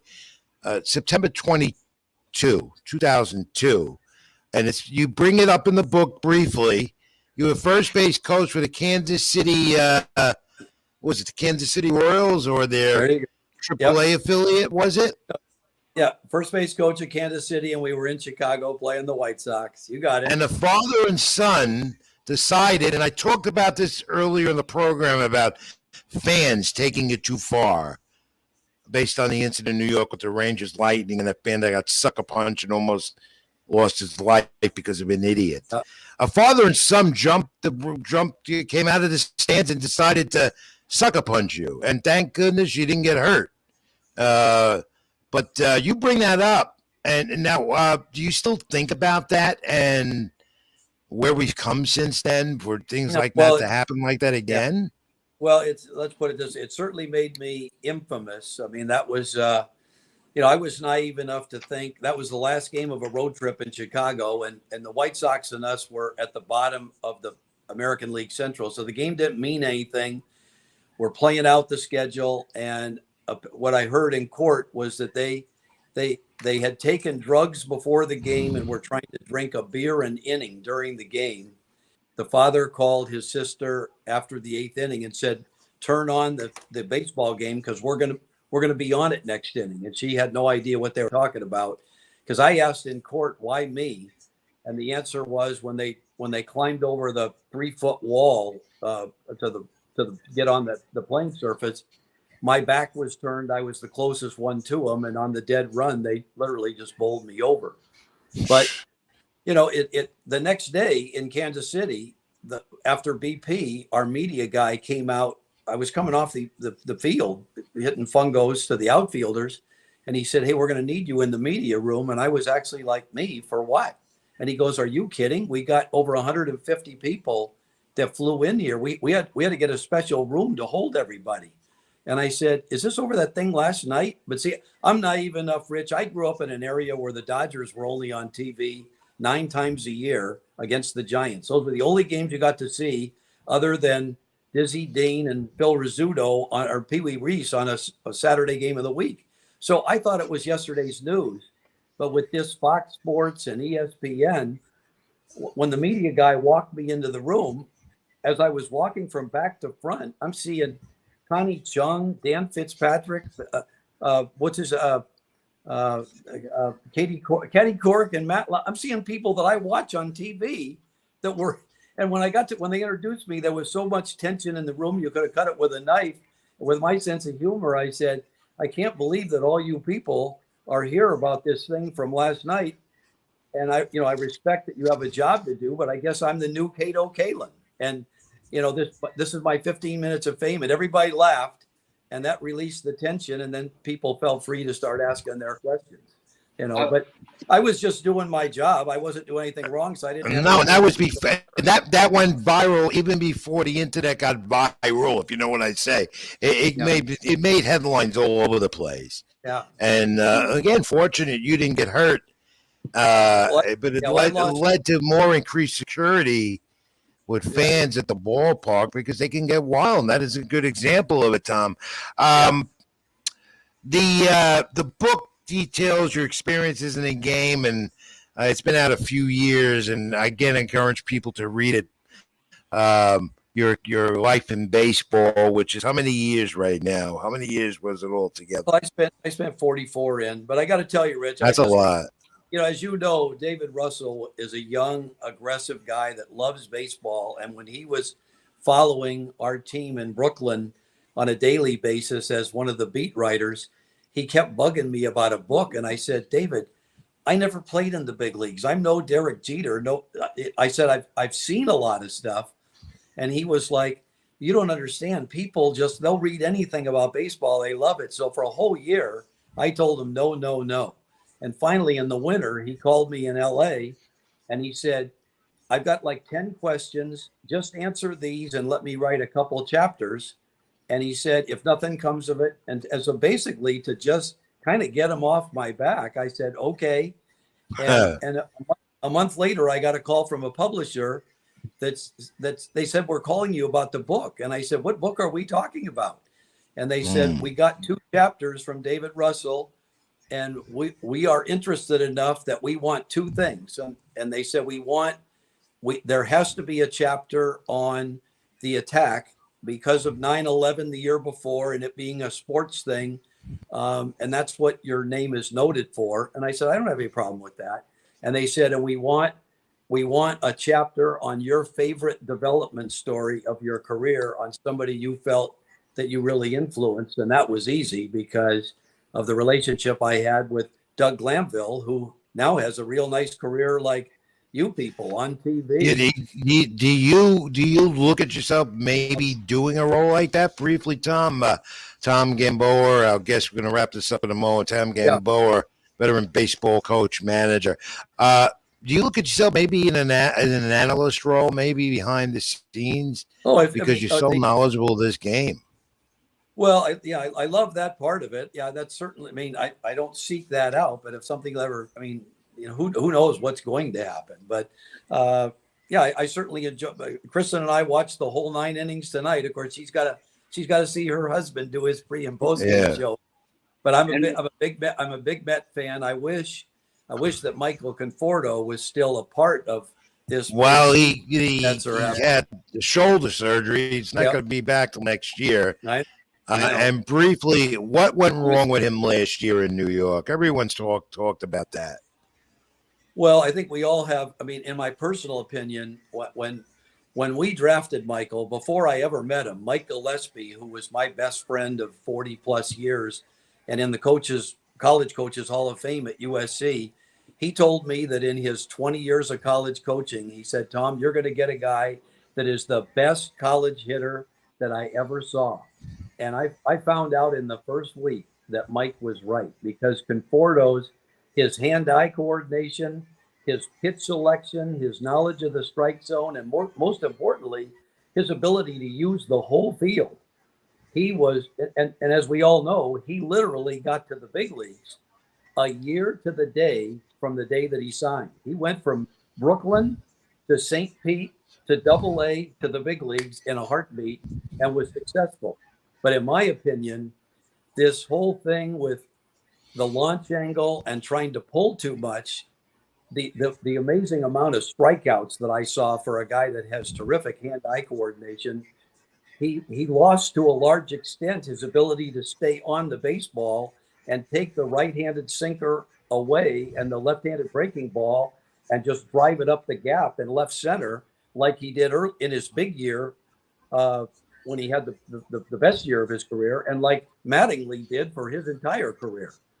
And did analytics play a role in Michael Conforto's career last year in New York?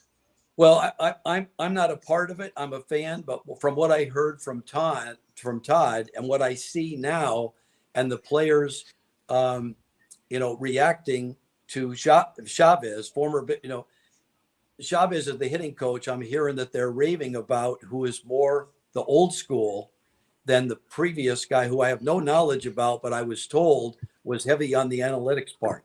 And I think no matter how good of an instructor you are, it's not so important your knowledge as how it's being perceived and used by the people that you're talking to.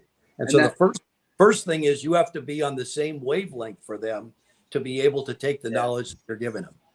And that adds to my next question.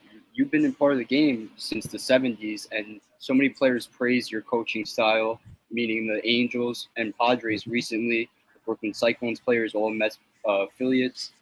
What's it like gravitating and like developing those guys on a day-to-day basis?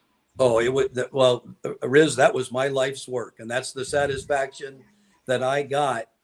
Was being when I got done playing, I actually taught and coached at a Catholic high school for a while. So I prided myself on being a teacher and being able to relate to players on their level and having enough sense of humor and joking around.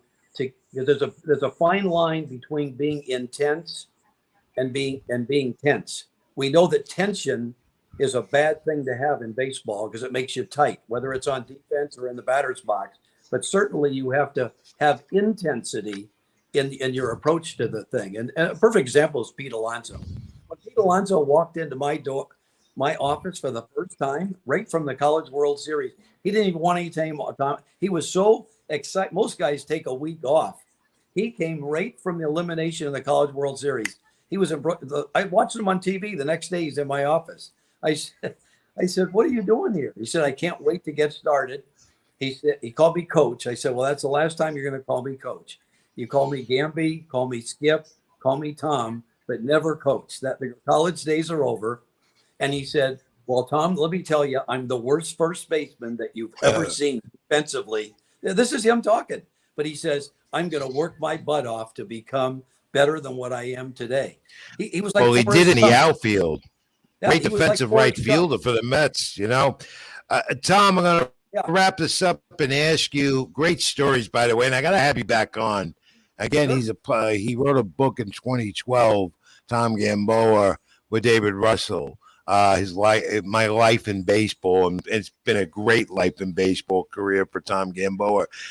Everyone is looking at the game, baseball, and how it's losing interest, especially with our youth that don't play it as much. One thing or another, the cost, whatever it is, changes in the game, the rules. Next year, no more shift.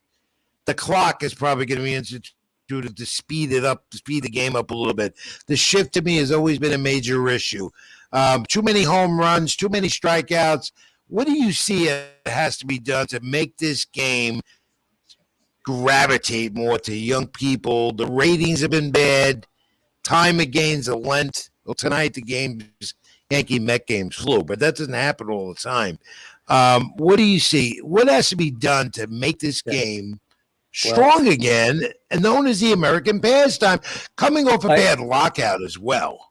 Rich, I was afraid you were going to ask me this. I told Kristen before we went on, this is the one thing I was hoping you weren't going to ask because. Well, you know, I always ask. You know me. I'll ask questions like that. But I'm as honest as Forrest Gump, and my whole life was spent in the game, and I love it. But this is the one part where I have to be honest and tell you that I don't like. And the game was fine for 150 years, and I don't think that you try to fix something that's not broken. And the two things that I just can't take at all, and one of my ex-players who shall remain nameless was the first guy on this end of 9 innings putting the last guy that made an out at second base. One of my former pitchers in 2020 came in and with a runner at second that was just put out there in the 10th inning, he threw one pitch and got a fly ball to center, and the guy tagged up and went to third. And he threw the next pitch, a slider down and away, hit off the end of the bat for a dead fly ball to center. And the guy tagged up and scored. And he called me up and he said, I threw 2 pitches, I got 2 guys out, and I got the loss in a 3-2 game. And I said, you know, that to me, and I understand the owners they're with the money guys make today, they're afraid of a game going 13, 14 innings and the next night goes 10 and all of a sudden the bullpen is overworked. But the game has worked forever the way it was. I managed 2 games in Puerto Rico, the longest game in their history, 27 innings. They got over at near 4 o'clock in the morning from an 8 o'clock start. And I managed the longest playoff game in Puerto Rican history, 22 innings against the San Juan team with Alomar, Juan Gonzalez, and Edgar Martinez. And some fans love the games like that. It's something to talk about. You find a way. Some writers love the game like that. I can sit in the press box for hours. I don't get tired of it. Yeah. I've always loved the suspense of an extra inning game going on and on and on. I'll never understand being able to put a guy that did not deserve being on base and having that decide. Sir, it makes no sense. I'm glad they're getting rid of it next year. They did it for the pandemic reason. That's over with. No more next year. Thank goodness we can go back to normal with that. It's ridiculous. It's stupid. It's Bush League. That's what it is. And for the fans that are listening, for them to get an insight on the managerial part of it, I hated this rule about a relief pitcher having to face 3 hitters before you can make a change.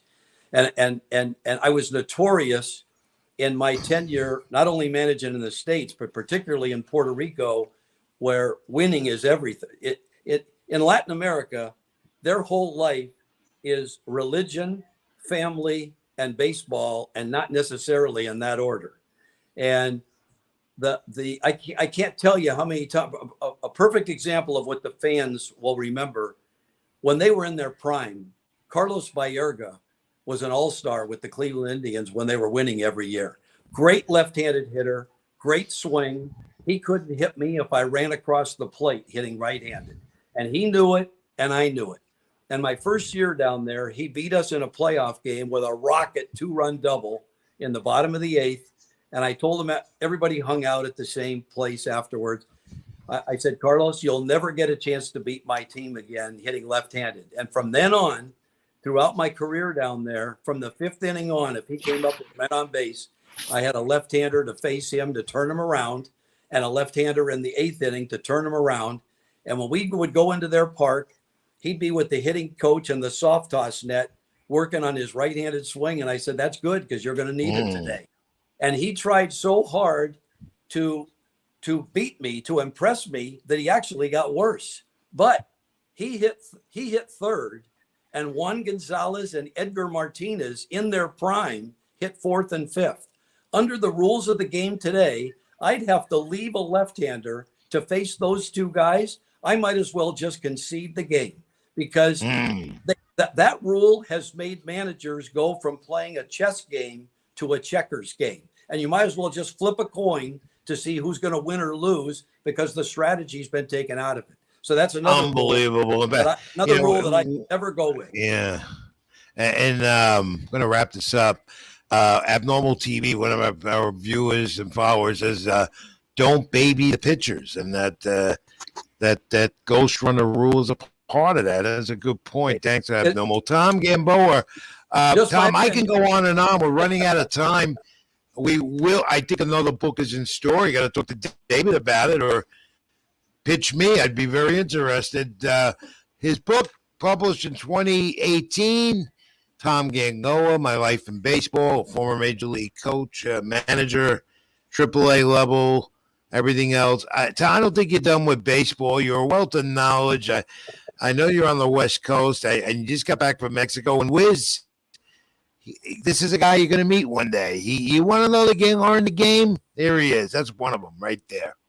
Yeah. Well, Rich, when I come to Chicago to visit Kristen and Todd back there, I'm sure you and I we're gonna hook up. You mean New York, not Chicago, New York. Oh, I'm sorry. I was thinking about my company. I don't go to Chicago.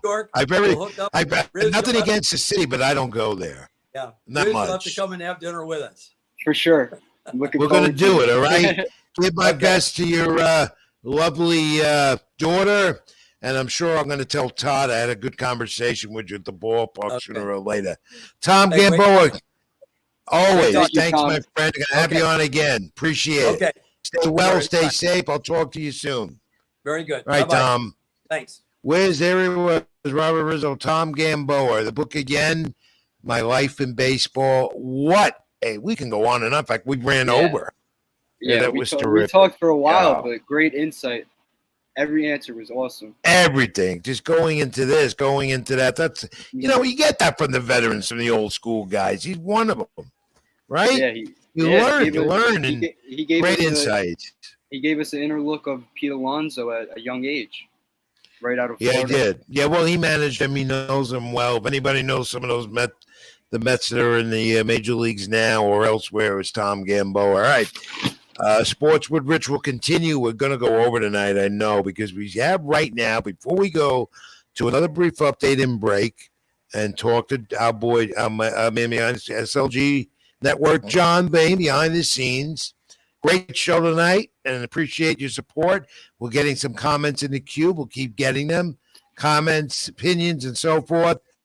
John, if you got the music up, it's time for Nobody Beats the Wiz.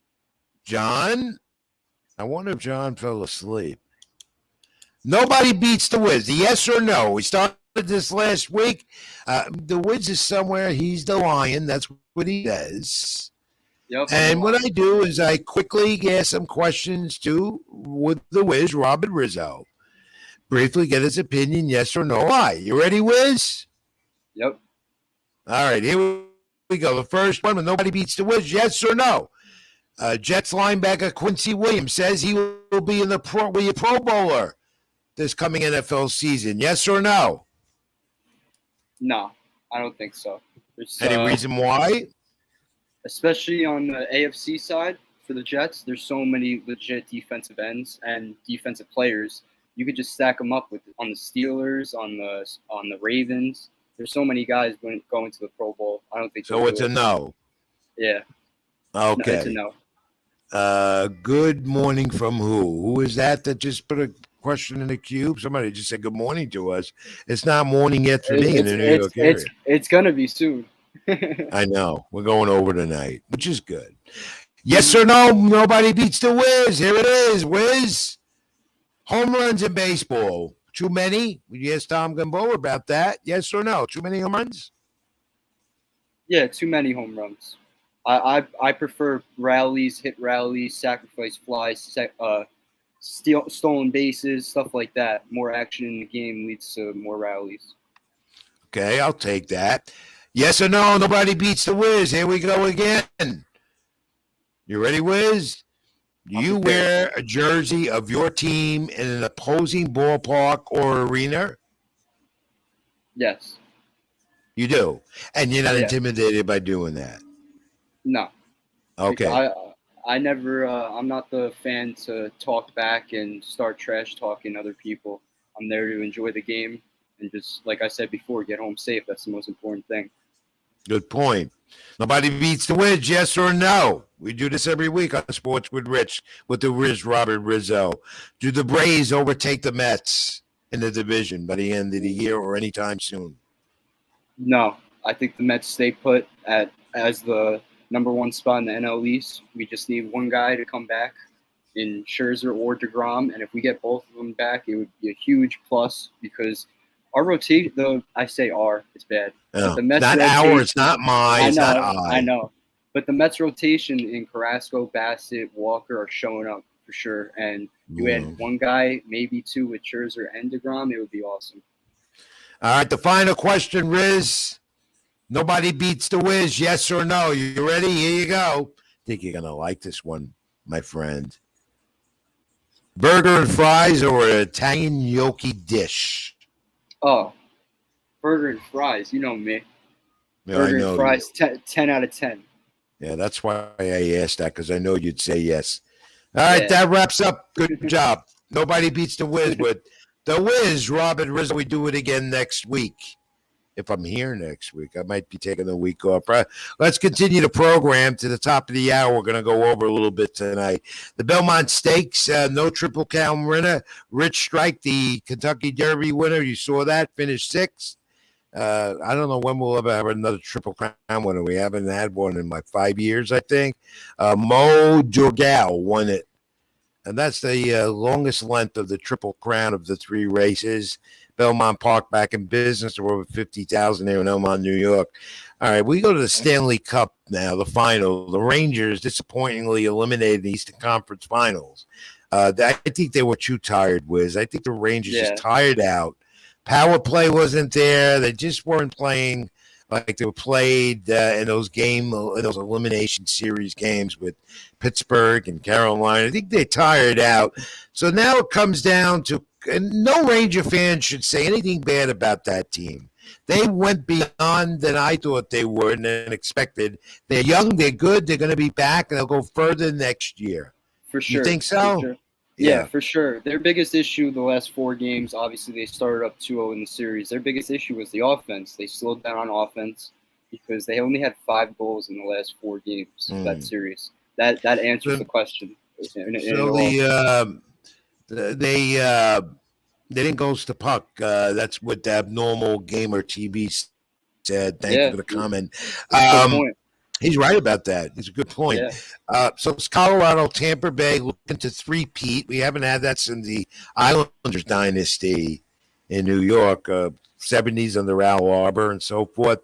Okay, so that should be good. Colorado, Tampa Bay. I had said the winner coming out of the Eastern Final would win the Stanley Cup, take the coveted cup home. I'm still saying that the Tampa Bay Lightning too strong for Colorado. The Colorado did well down the run here in the Stanley Cup playoffs. Who do you like, Wiz? Briefly, why? I like the Lightning also, but I think it's going to go all 7 games. The Avalanche have a good offensive team. 22 goals in the Western Conference Finals, which is absurd. They swept the Oilers, obviously, but 22 goals, it's a tough task for any Lightning defense.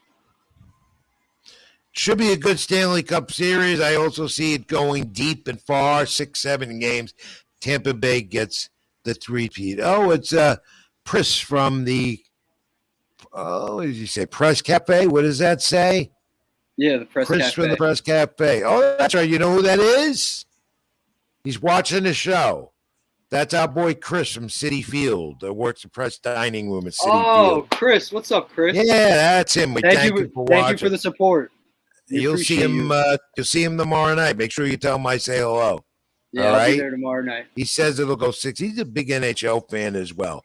All right, Wiz, we're gonna take another update. Final one from John. I want to talk to him as well before we get to that. Then we're gonna go into our, final moments of the show this week and notes here and there. We still got a lot more to talk about. We are going to run over because the SLG network is so good to me and you. John, are you there, John? John, come on in.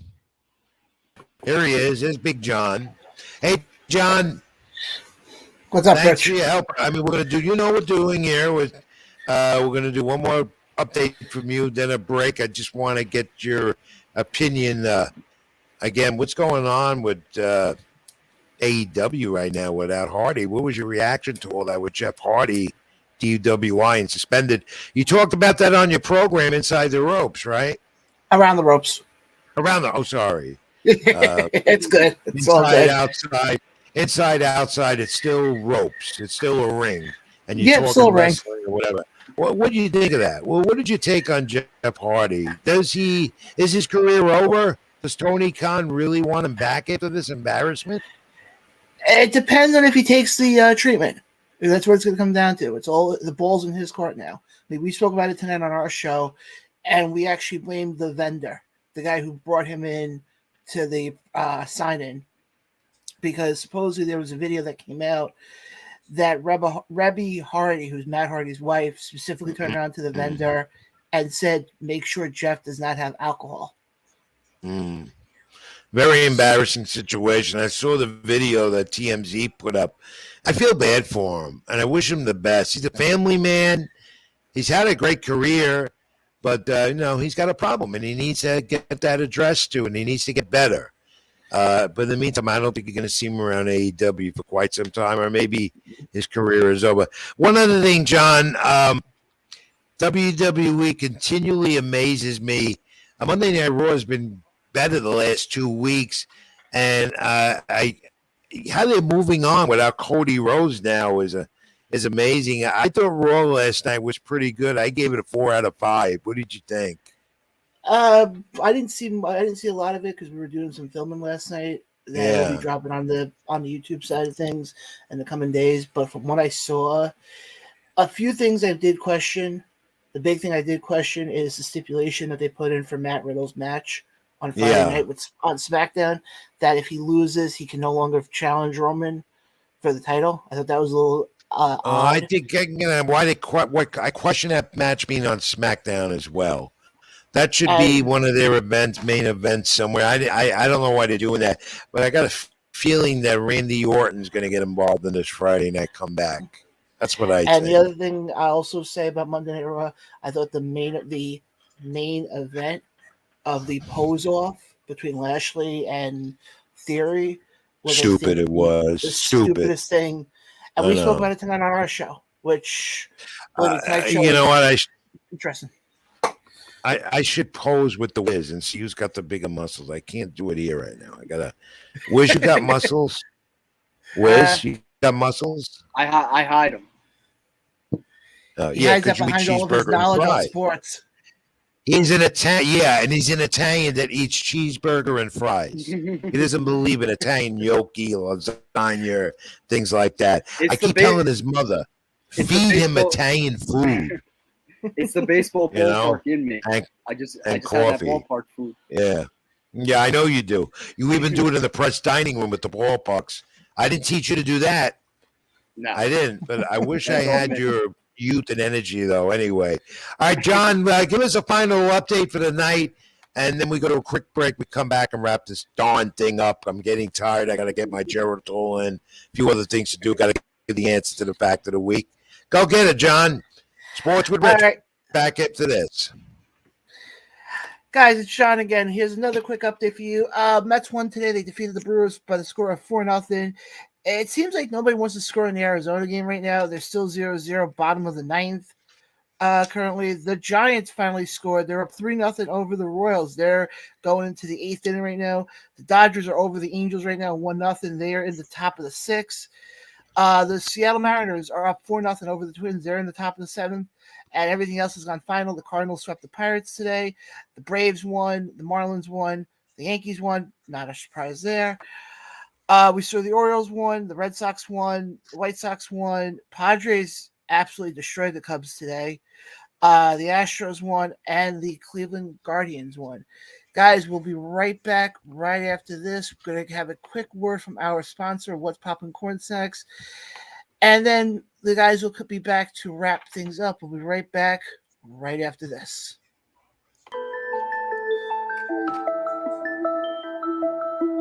Doing bad, they gon' love you. Yeah. Doing good, they gon' hate you. Yeah. Look down on your come up, but to the hustle, stay faithful. Big goals by the rate full. Drip everywhere, that's wasteful. Accent color, that's tasteful. We front and center at the tape. Got 3-5 in my blunt. Yeah. 4 extra mud in my cup. Yeah, I'm feeling that. I'm feeling that. I'm feeling that. I was out of luck. Yeah, now my money up. Yeah,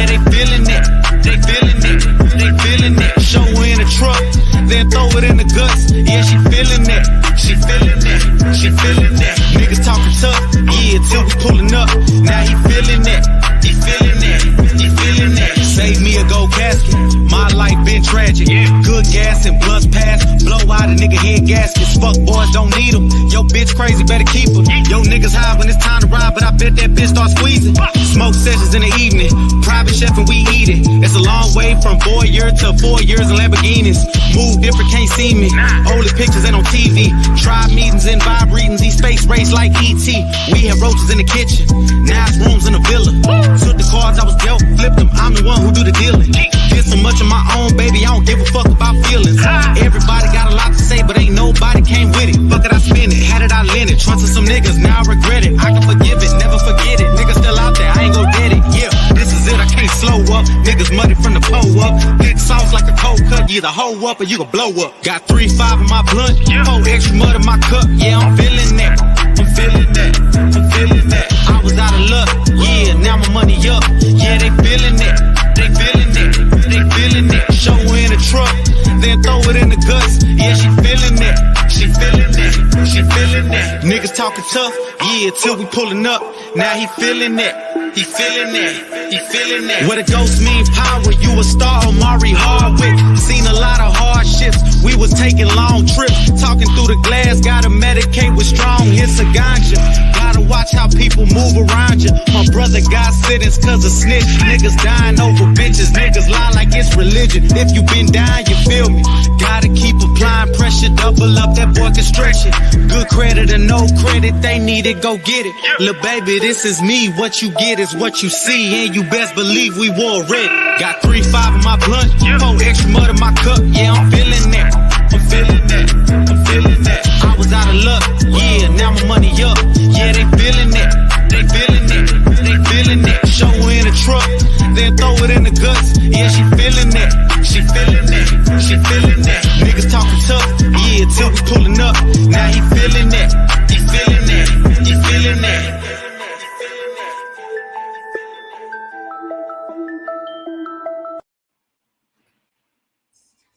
Sports with Rich, ready to wrap it up. Robert Rizzo, the Wiz, right there with me. Tuesday nights live. And now on a Wednesday morning. Unbelievable. We're getting some extra time. John and the SLG Network. Thank you very much. Thank you all for watching and hanging in there with us. We're going to put a wrap up on this baby in a moment. Hey, Wiz, did you see this note that I'm going to bring up? And I have so many here in front of me. I always do. You know that every week. I read. You don't read. Keep telling you that. You got to read. The South, and I want some of that popcorn, by the way. I need that like I need more of a hole in my stomach or whatever. That popcorn looks good. It's making me hungry. I hope we get some soon. I think we will. John says he's going to get it to us. South Asian investors are going to launch a Major League Cricket League in the States here, as if we don't have enough. I mean, I'm expecting a Tiddlywinks League to come next. And they're going to start up, they say, in a matter of 6 weeks of the summer next year. It'll be a 6-week league. That's interesting. That's going to be a tough sell, don't you think? Yeah, it's definitely going to be a tough sell, especially in the States. There's so much going on in sports. And cricket is very popular. Like the summertime. Yeah. It's tough because it's just there's only baseball, so you have that like leisure time. But I don't think it's going to go well. You know what? Cricket is actually very interesting. It's got a little ball in it. Very popular in India. And you remember a few years ago, I forgot the name of the movie, but they did a movie on a cricket player to try to become a major league pitcher. Do you remember that? I remember the movie. I'm blinking on the name. And so a lot of those guys have baseball instincts, but let's face it, cricket isn't baseball, so I thought that was interesting. Luke Voigt tonight, the Padres, 5 RBI game, and the Padres are coming on, beating the Cubs. Luke Voigt had a slow start. Yeah. Now, I got to talk NYCFC right now. Big development that happened yet now. In the East Coast, where it's Wednesday, this happened Monday. NYCFC has been off for like 17 days. They resumed play Sunday. I'll be there at Yankee Stadium. They do play, I believe, Colorado. First place in the MLS East by a nice margin. clean sheet again, record for Sean Johnson, the goalie. They're coming over 22-0 rate, but they're going to do it with a new coach. Surprisingly, this happens a lot in the MLS. Players, coaches, they can leave whenever they want when the money comes calling for them in Europe. And this is the case now as Ronnie Delia, who led this team to an MLS championship last year, Cup championship, is leaving for Belgium. For the Belgium Standard Liège League with a great, tremendous amount of money. I was hoping to play the sound clip. We don't have it, but let's put a photo up now of the interim coach who might get the job. He's been with this team since 2000. He's been on the deal here. He comes out of Manchester, so he has great knowledge of the game. I'm going to meet him Sunday for the first time. And his name is Nick Cushing. He has now been named the interim coach of NYCFC. John, do we have a photo of the interim coach now for NYCFC, Nick Cushing? John, I never got the email. I didn't get a chance to get the picture. Well, that's all right. Maybe we'll play it next week when I see him one-on-one this week. But NYCFC with a new coach, and we wish Ronnie Delia a great amount of luck with. You met him as well. Great coach, great with the players. The players basically said that they're ready for it. The reason that Cushing is there is also he knows the players. He knows the team. He knows the franchise. So they expect to keep winning. And we'll see how this transition unfolds on Sunday in the Bronx at Yankee Stadium as NYCFC resumes the schedule after a 22-game break. I was going to say, many players on the team praised Delia in the past for his coaching regime, his coaching methods, everything in between. And the biggest question now, I still believe they're first place in the Eastern Conference standings. So the biggest question now is, how do they hold up that lead until the playoffs with a new interim head coach? How do you build all your foundation towards that new head coach? I'm saying. All right, we'll see how that transpires on Sunday. See how the players react to it. I don't think they're going to see much. You can see much difference.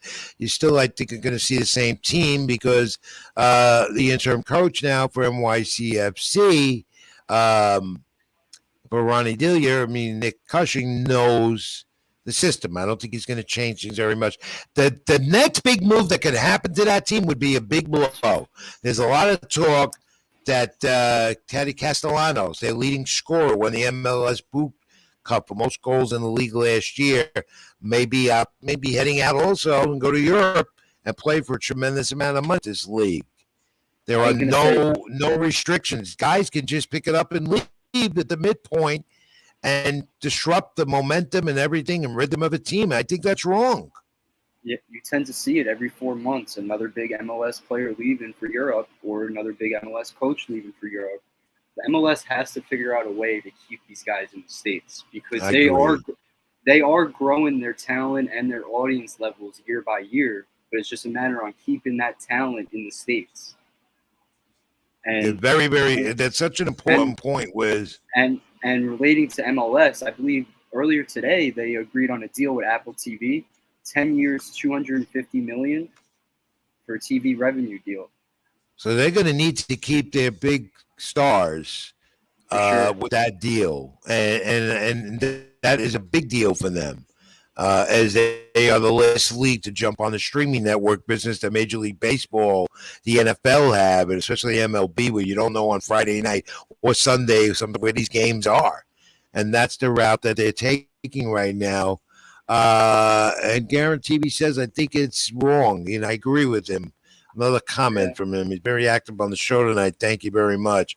All right, some NFL news, and believe it or not, we're almost 5 weeks away from the start of training camps in the NFL, and then the summer comes, NFL training camps, and then we get the schedule going in September, and the year is over. It's unbelievable. It's coming up. Cooper Kupp, you know this, the Rams wide receiver, defending Super Bowl champs, 3-year, $110 million extension. Which comes out to 5 years. So they've got it for the long term. That's big. That's big. A lot of money again for an NFL player. the rich keep getting richer on the Rams because they keep trading away first round picks, but it don't matter because they're Super Bowl champs. So if you're winning now, that as a fan, that's all I care about. January. The Denver and did you see this? The Denver Broncos. You talk about Steve Cohen paying a lot of money for the Mets here in New York. Denver Broncos $4.65 billion record for North American team being sold. $4.65 billion, not million. Can you believe that, Wiz? That's insane. I can't imagine that type of money.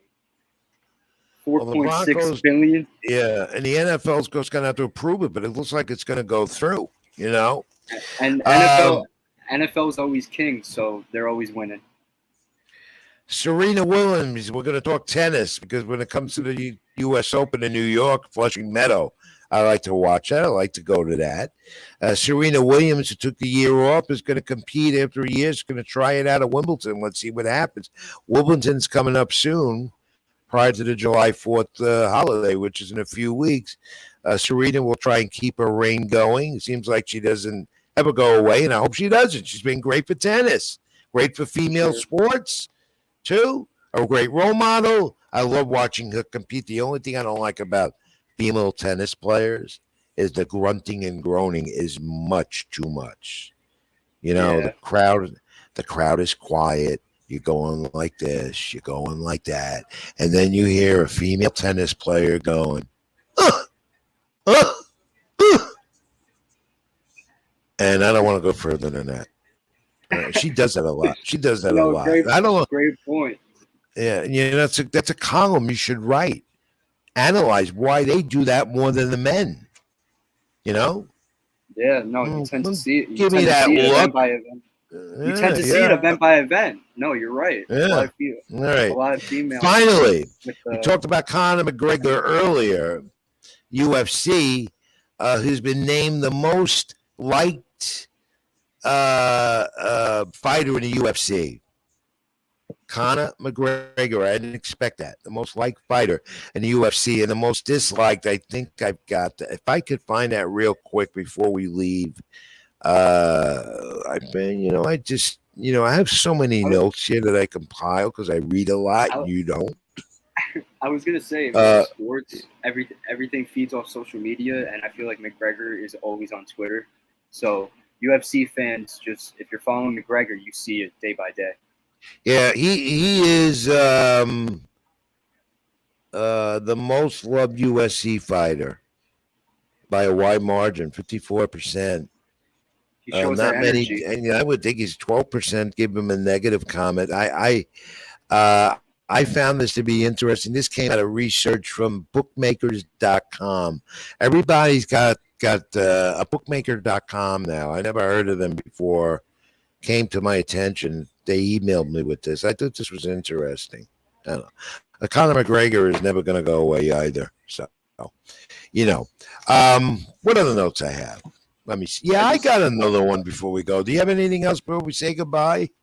Yeah, I just got to update. Anthony Rendon, Los Angeles Angels infielder, was removed from tonight's game after aggravating his right wrist. So that's a blow for the Angels. Are you on Twitter again? You're always on Twitter. Yeah, I'm a Twitter fiend. It's rough. You're always on Twitter. I want to rest in peace to Carlos Ortiz, Boxing Hall of Famer. I got to get that in. I knew him. I wrote a column about him. It's out there on latinosports.com. Not many people wrote about it. I did. I go back with him. Former lightweight champion, super lightweight champion.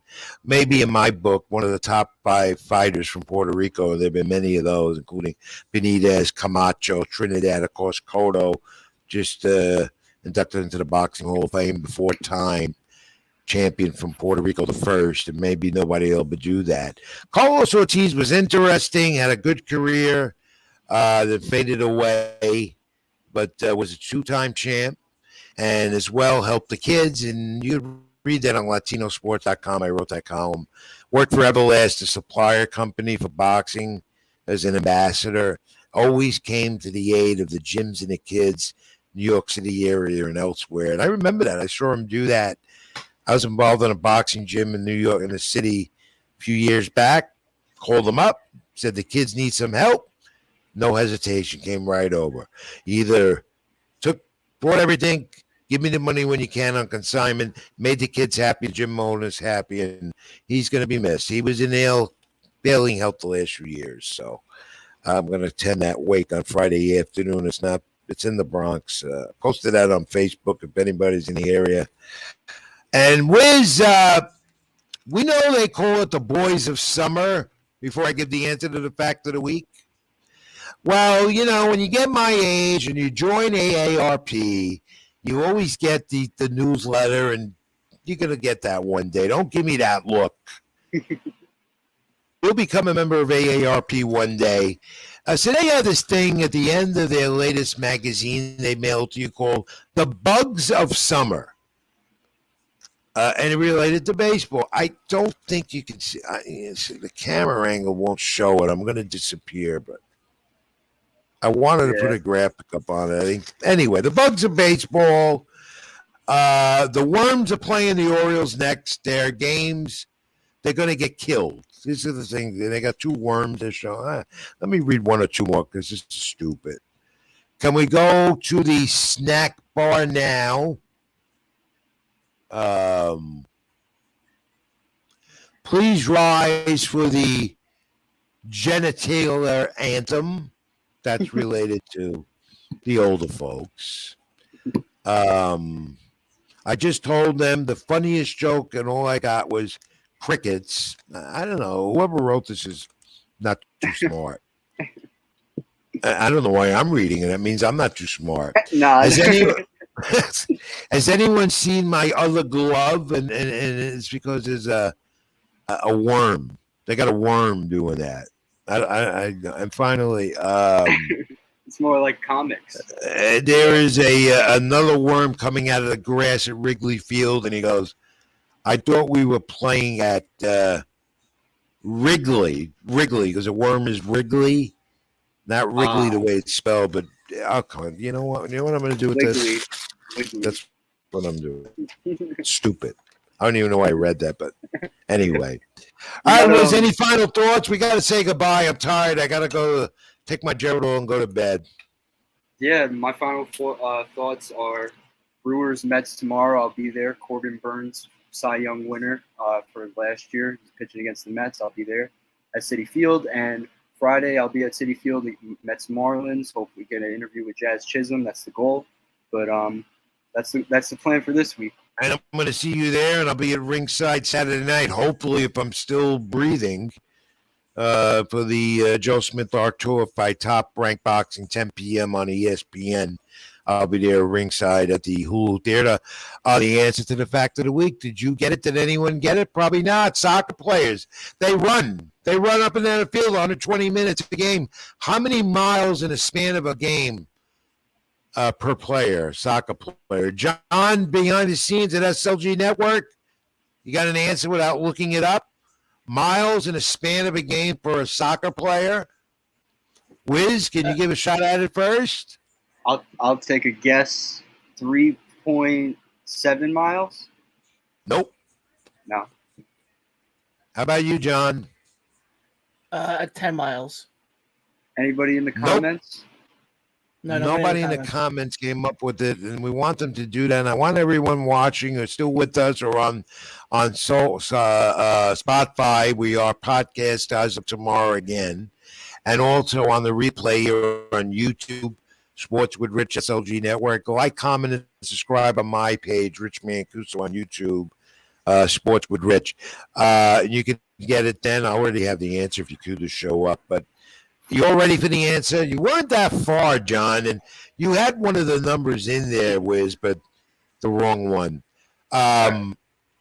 Miles in a span of a game for a soccer player.